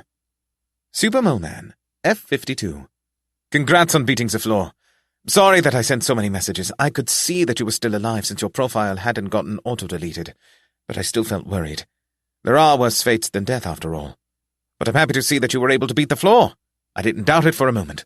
How did it go? I talked with Bach about the floor, when she said a pair of gorgons would appear after 5 and 31 hours respectively. Did these go all right? Slowly, I draw in a deep, deep breath. He isn't mad at me. He was just worried. That's all. I don't have to feel afraid or anything. Still, for some reason, I don't want to reply. If I just ignore him, I won't have to worry about his response. But that's cowardly. And I'm not a coward. Never. My fingers tremble, but I still put them to the keyboard. PrissyKittyPrincess, F10. Yeah, I beat the floor. It was kind of hard and stuff, and the reason I messaged you is because a big snake ate me, which was bad, but now I'm okay. I became a meatball at one point, but I just had to get ate by another snake, and I was okay. Sorry to worry you. I really thought I was going to die. I press send. Silently sweating, I wring my hands, trying not to let the thoughts get to me. He isn't mad at me. He said so. But what if he's mad at me anyway? Sometimes people say they aren't mad, but they're actually super mad. People do that a lot now that I think about it. They say they're happy, but they're actually sad, or they say they're disappointed when they're actually angry, or they say they love you when they really hate you. I don't get it. Wouldn't everything be much simpler if we were just honest with each other? I just don't... You have received a message. I press the pop-up faster than my brain can even read it. Super Moleman, F52. Eaten by a snake. Glad you made it out all right. I just hope you didn't escape it the natural way. But I'm happy you were able to make it through regardless. On easy, you only need to stay in the room for 4 hours, and according to Bach, the hard difficulty challenges had to stay there for 48 hours. I can't imagine having to stay there for an entire attempt, with all the snakes, their bodies piling up higher and higher. But you made it through, and that's what matters. You really do amaze me sometimes, you know that? Good luck with the 10th floor. It's a real doozy. I don't really know how to respond to that. I made him worry that much, and I didn't even send him a single message. And now he just wants to smooth it over like it never happened? That's just... so much like him. Why do I always expect him to blow up in my face? This is all so weird. Anyhow, I can't just leave him on red, so I quickly type up a response and send it. PrissyKittyPrincess, F10. Thanks, you two. Your message meant a lot. Without it, I probably would have died, so thanks. You're a good friend. Super Moleman, F52. You're a good friend too, Kitty. See you soon. I stare at his message, stunned. He said it. He agreed. He said I was his friend. My vision turns a little blurry, but that's quickly undone by fiercely wiping at my eyes. I'm okay. I'm fine. Simel is also my friend, but he never said it back, and it was just kind of there. But Moleman, he just went straight out and sniffle. A friend. We're friends. I have a friend. Now that you're finished with your personal affairs, a change has been made. Would you like to enter floor 10 early? Yes. No. Huh? What? What's that supposed to mean? I blink and I rub at my eyes, but the message isn't going away. It's just hanging there, motionless, asking for a simple response. I can feel my nose wrinkle. This is weird, bad, untrustworthy. The gods are up to something again. I don't trust it, not in the least. I've seen more trustworthy signs in gas station bathrooms. The god of harvest sighs. If yes is chosen, 100,000 points will be erased from your debt. Come again? 100,000? With a big H? Frankly speaking, this bribe just makes the whole deal even more suspicious, but on the other hand, 100,000 points. 100,000! Do you know how many princess cakes I could buy with that? Technically 0, but that doesn't matter. 100,000? That'll bring my debt basically back to 0. And sure, maybe they'll still hate me and make it go right back up to 100 large again, but 100,000. It's an offer I can't refuse. Even though it's suspicious, even though I don't trust a single god, I still press the yes button, because of course I do. I don't exactly have any choice, now do I? The world wobbles and shifts, and somehow it feels wrong, even worse than the other times this has happened, because my stomach does a flip, and I feel like I'm upside down, but only my body is upside down, and my brain is upright, but then it switches again, and my body, weak and wobbly, falls to the ground in a mess of limbs and confusion. The first thing I notice, before I've even had time to get off the ground, is the overwhelming smell of smoke and fire. But it isn't just smoke. It isn't just that. It's something else, too. Slowly, I pull myself to my feet. Before me stands a wall at a height of around 8 meters or so. In the middle of the wall is a closed gate. I recognize this wall. I recognize this smell of smoke and fire. I recognize this gate. The sight of it brings a tremble to my hands. Tutorial stage.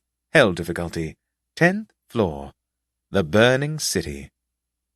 Clear condition. Enter what used to be the shore city of Acheron. Gulp. This place again, huh?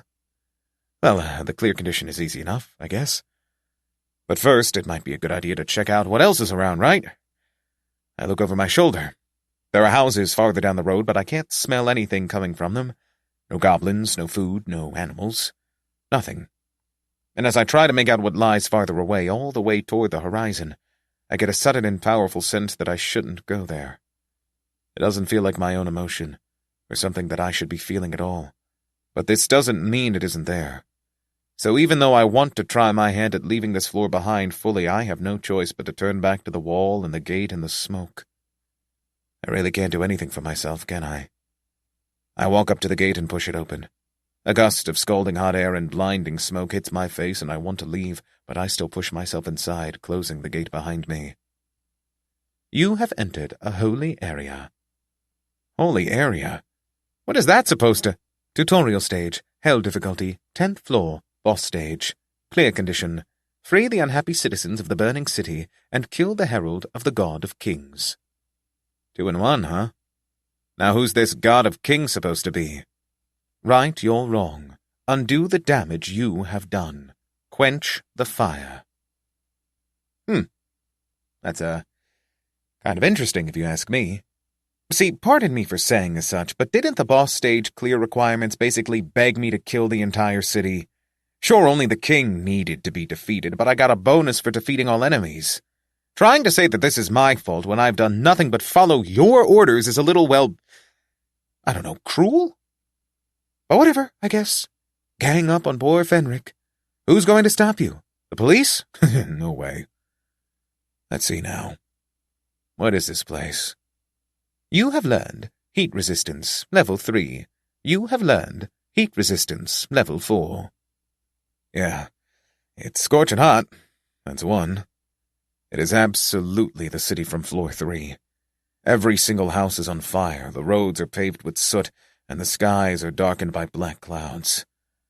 Oh, and it's hot enough to melt my flesh off. Neat. I've been in sore need of a tan. Slightly more worrying is the fact that I'm not exactly alone. I didn't notice it at first because it's sitting perfectly still, but on the side of the road is a blackened, crispy-looking little creature that seems to be fully made of soot. I'd assumed it was a dead goblin if it weren't looking at me. Unlike its blackened, charred body, its eyes are still visible, and they are weirdly purple. And it's a very vivid shade, too. I think it's mauve, but it might be periwinkle. These things are hard to tell, and I kind of don't want to step any closer to it on account of the whole not exactly being alive or dead part. Possessed cinders.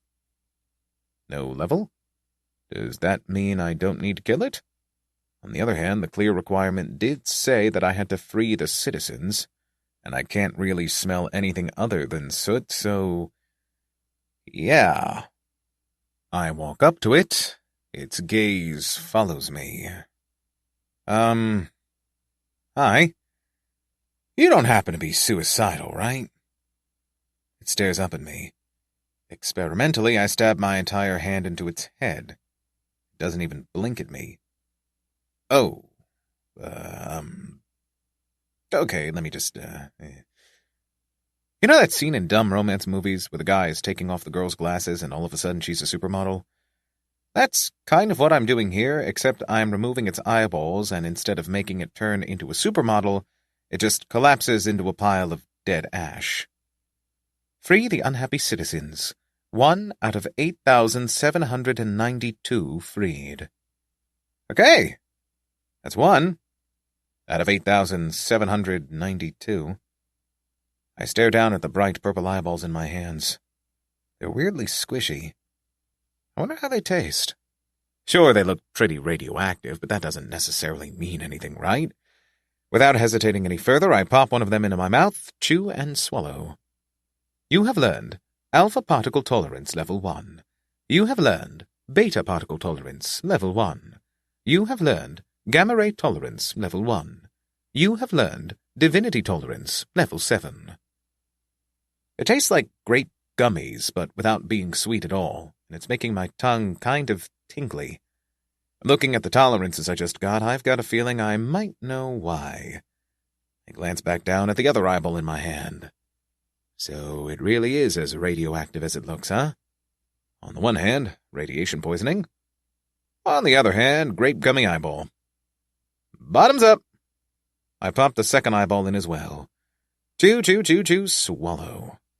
Yummy.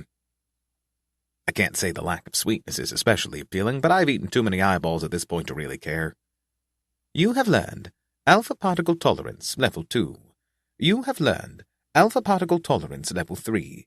You have learned Beta Particle Tolerance Level 2. Yummy radiation. I've got a theory. See, I didn't notice it before because I got distracted by the soot child, but now that I'm properly looking at it, unlike the rest of the city, the castle isn't on fire. Sniff, sniff, sniff, sniff. If my hunch is correct, then that is where that so-called herald is. But for once, the system actually understands me, because in order to beat this floor, I need to literally kill, free, every single enemy available. I can't beat the boss without it. Or I can, but I don't think I'll be sent back to the lobby by doing that. The next attempt should begin in less than 24 hours. I don't think there's any way for me to beat this entire floor and free all the citizens within that amount of time. Ugh. Should I just bite the bullet and accept that I'll have to waste an entire day here before the floor begins properly? What a bother. As an envoy of the gods' will, you are exempt from the relaxation time for the remainder of the floor. Oh, an exemption, is it? For little old me? Why, thank you. It sure feels nice to be heard now and again. But to see that hellish period in that hellish lobby described as relaxation feels somehow icky. Either way, thanks to the gods finally caring about me for once, I have all the time in the world to properly do this floor. Yippee! And the first step to that is to ask Moleman what his 10th floor looked like, because I have a sneaking suspicion that it did not involve becoming an envoy of the gods' will, whatever that means. I pull up my PMs. PrissyKittyPrincess, F10. Hey, Mole, what's your F10 like? Speedy as always, he sends me a quick response. Super Moleman, F53. It involved assisting a village of shades in defeating a flaming beast the size of an ox. Why? Is yours different?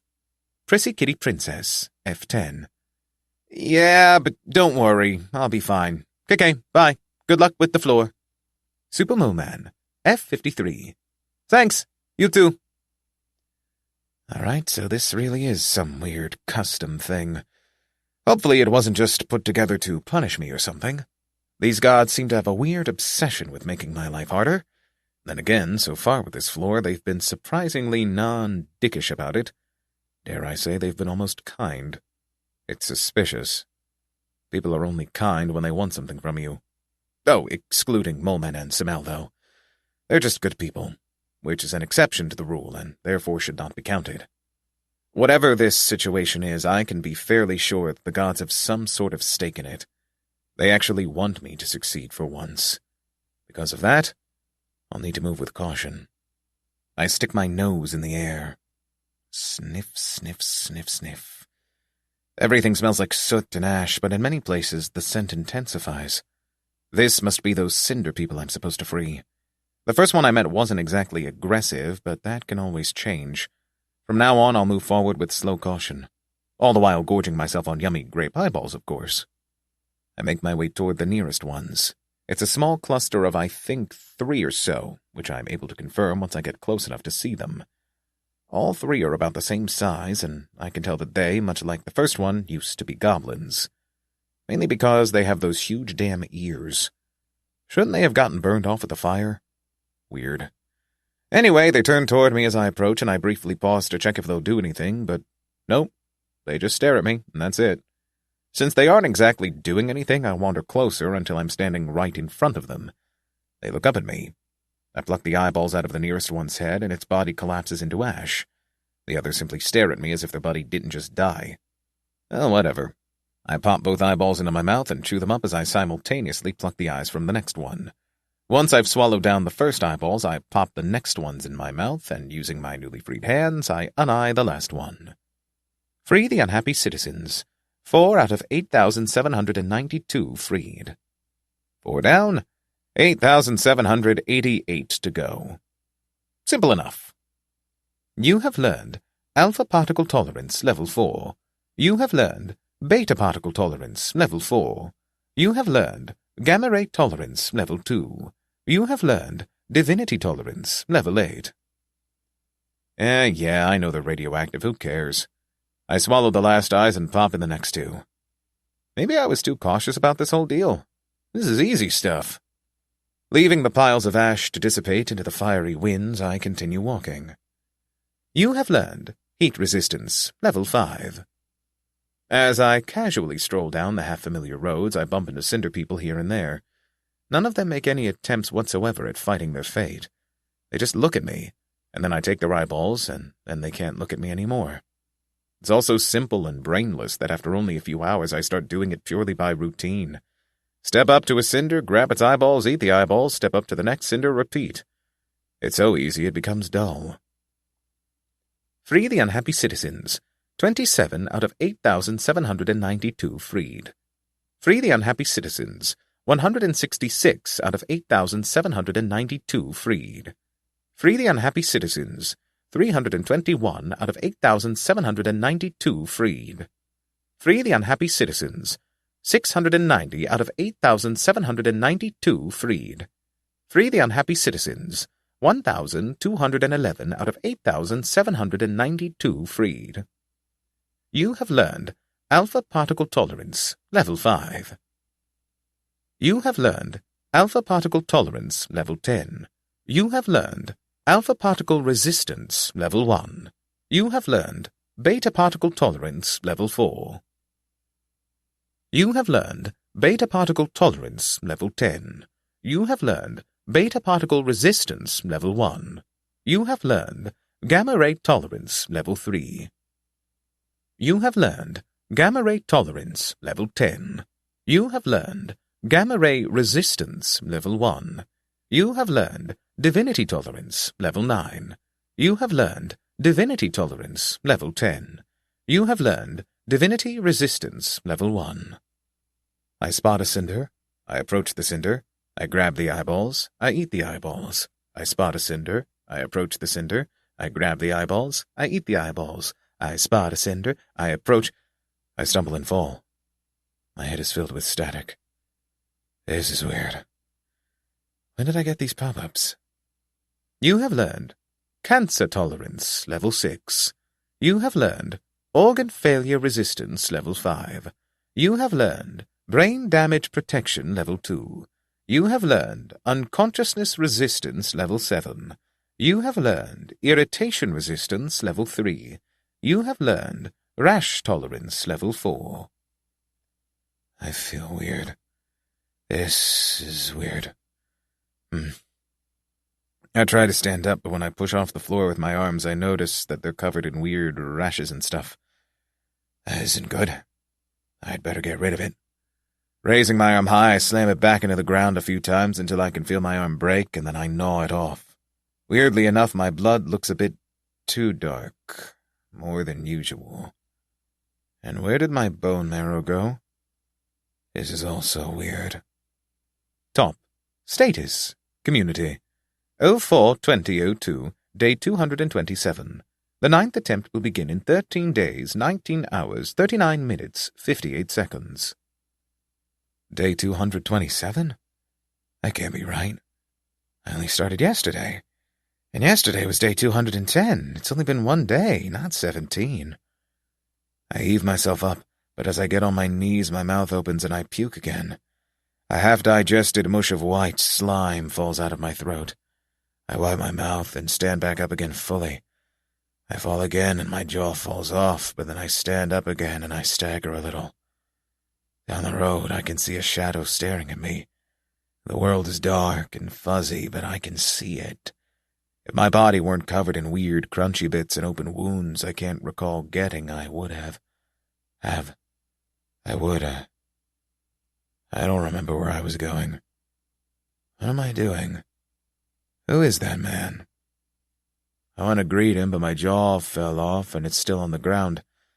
It's a weird thought, but I want to eat it. Wouldn't it be a waste otherwise? It would. Would it? He steps toward me, and I step back, and he steps toward me, and I step. My legs.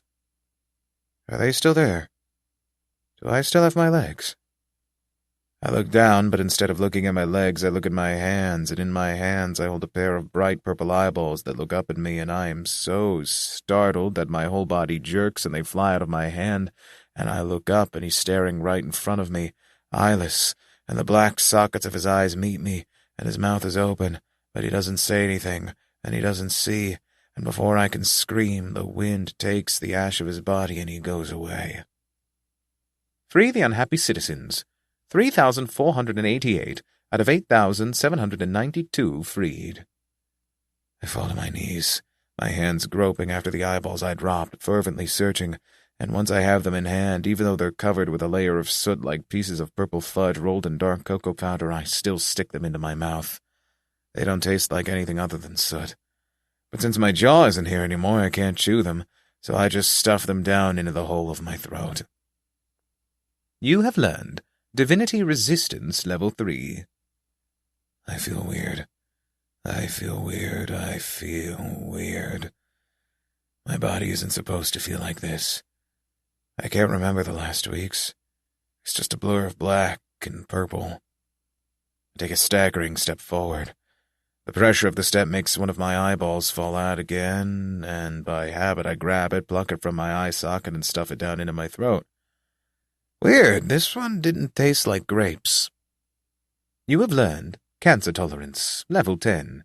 You have learned Cancer Resistance, Level 1. I see a group down the road. They turn to me. Their judging eyes bore into me, and I want to go dig a hole and bury my head in it. I didn't have any choice. It was you or me. So even if I had wanted to let you live, it's not like I could have. I never wanted to hurt anyone. You're all just casualties of war. Every war's got to have a few sacrifices. It's how it works. So why are you upset that you are the unfortunate few? Shouldn't I have that right? I'm the one forced to do all of this. Shouldn't us soldiers deserve a little pity for having to do these acts? Oh, sure. Look at me with those unblinking eyes and mouthless faces. I know what you want to say. You don't need to say anything. I can hear you just fine. I eat their eyeballs. They don't react. Free the unhappy citizens. 5,309 out of 8,792 freed. I hate goblins. I hate them. I hate their ears and their height and their bald heads and their stupid green skin. Killing them. A crime. If anything, I did the world a service by removing a few more of these annoying creatures. Eat, eat, eat, eat, eat, eat, eat. Grape jelly. Grape jelly. Yum, yum, yum, yum. I haven't done anything wrong. And if I did, it wasn't that bad. And if it was, then it's not a big deal. And if it is, then it's not my fault. And if it is, then I didn't mean it. And if I did, then they deserved it. Ashes, ashes, they all turn to ashes. I wish I could turn to ashes too. I don't like it when my body hurts. I can't get used to it. Every new injury hurts just as bad as the first one, and my body reacts in the exact same way. I don't like getting hurt. Did I really deserve this fate? Wasn't I forgiven? He forgave me. So why am I here? My hand grips an eyeball. I accidentally grip it too hard, making it pop. I lick the purple goop from in between my fingers. While licking, I accidentally bite off my own finger. Weird. It doesn't taste like grape. That's strange. When did my jaw return? Strange. Strange. Weird. Odd. My eyeball, too. Top. Status. Community. 0001. Day 258. The 10th attempt will begin in 13 days, 23 hours, 59 minutes, 59 seconds. I eat the final eyeball. Free the unhappy citizens. 8,792 out of 8,792 freed. You have learned Gamma Ray Resistance, Level 10. You have learned Gamma Ray Protection, Level 1. You have learned Alpha Particle Resistance, Level 10. You have learned Alpha Particle Protection, Level 1. You have learned Beta Particle Resistance, Level 10. You have learned Beta Particle Protection, Level 1. You have learned Divinity Resistance, Level 10. You have learned Divinity Protection, Level 1. I stare at the sight ahead of me. Slowly, I swallow the eyeballs. The road in front of me is covered with a thick layer of flaky soot. I can't smell fire and smoke anymore. The city feels cold. The smell of cinders is no longer alive. And somehow, through it all, my brain feels clear. You have freed all unhappy citizens. Please return peace to the city by killing the herald of the God of Kings. Uh-huh. My body feels, it's starting to feel better, but, what the heck was that? I can still feel my brain fizzle a little, so even though the message is urging me to go and face whoever this herald guy is, I still sit down, cross my legs, and meditate a little. A canto appears to you. Considering that I can't remember this showing up, I must seriously not have meditated a single time this past month? Has it been a month? No, I think it's been more than a month. But anyway, yeah, sure, show me the canto. And yet the lady who is ruler here will not have her face kindled 50 times before you learn how heavy is that art. Another nonsensical line. What is even the purpose of these? If they're supposed to be hints, then they aren't especially good ones. On the other hand, I usually just brute force my way through whenever there's a weird, nonsensical puzzle to be done, so I might not be the best judge of these things. But right as I'm starting to feel my body recover a little, another message pops up. The herald of the God of Kings has noticed your presence. Prepare yourself. 7. Hello, Herald. Seriously? You're not even going to let me heal up first? Really? Isn't that just a bit too... A massive weight slams into me and I fly off the ground, bound through the air, and skid across the ground, scraping up my entire chest before finally coming to a stop a few paces from where I started out. Standing up, I blink open my eyes. There, on the other side of the road, right where I was until just a moment ago, stands a creature? Or something? Herald of the God of Kings.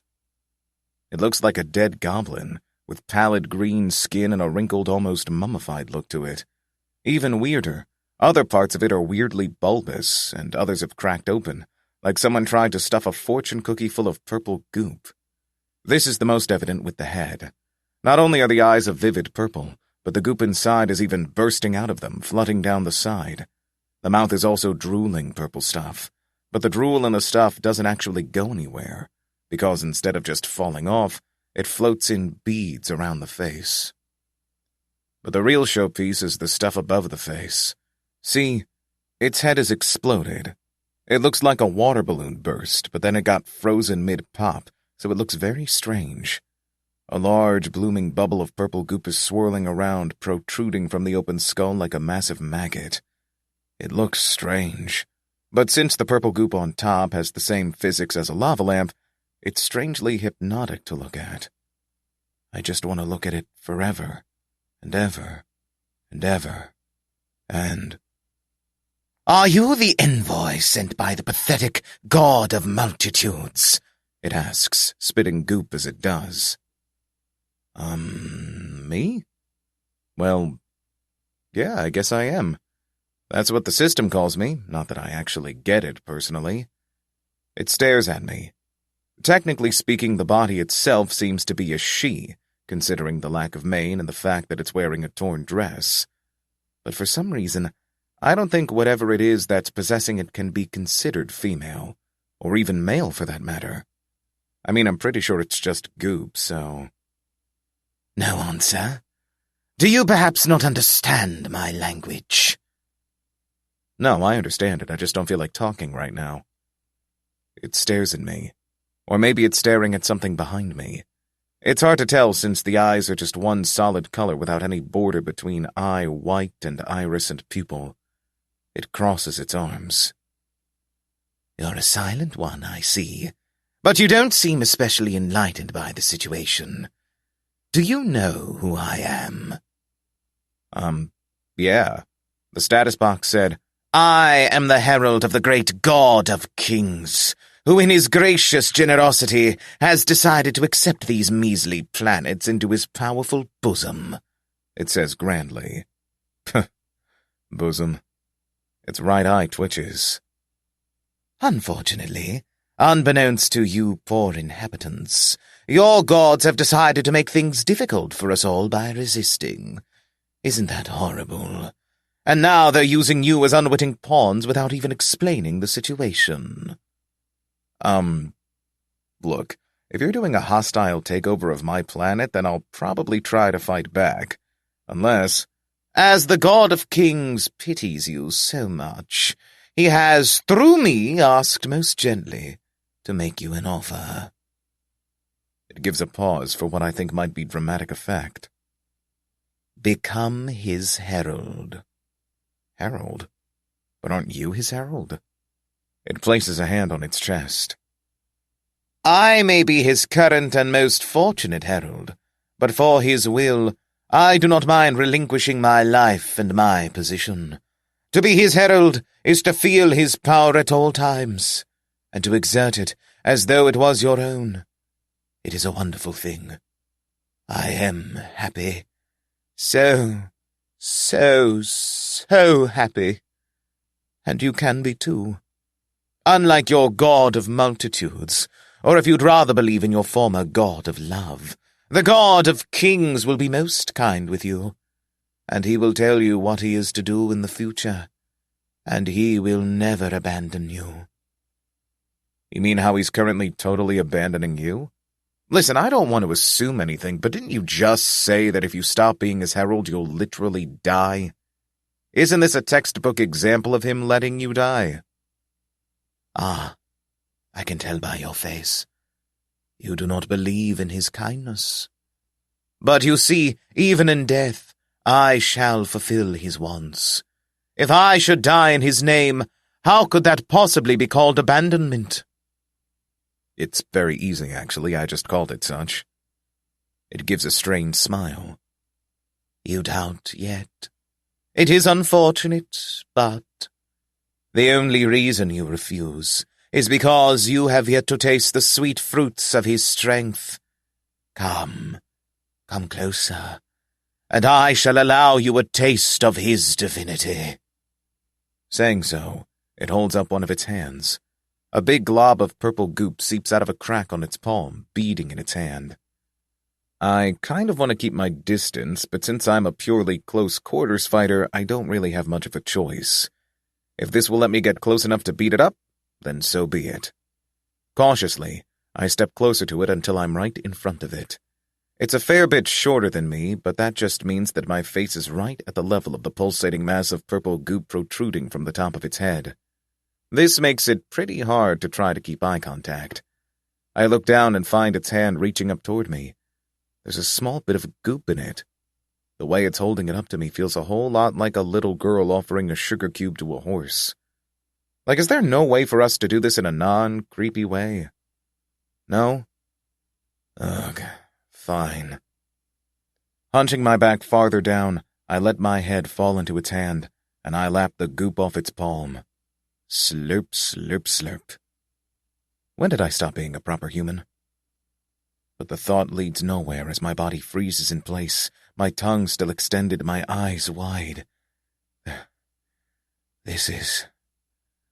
My whole brain explodes into light and music and sound and magic and dancing, and I can see the stars and the moon and the suns and the planets and the nebulas, and everything there is and everything there ever was is presented to me in technicolor, and it's like the world has gone a step beyond simple being 3D, and I can now see it for what it truly is, and it is beautiful, it is gorgeous, and I can feel the power and energy and might and right flowing through my veins like blood, and my body trembles because I have the power to do anything, and everything all at once. I am omnipotent. I am a god. I am the god.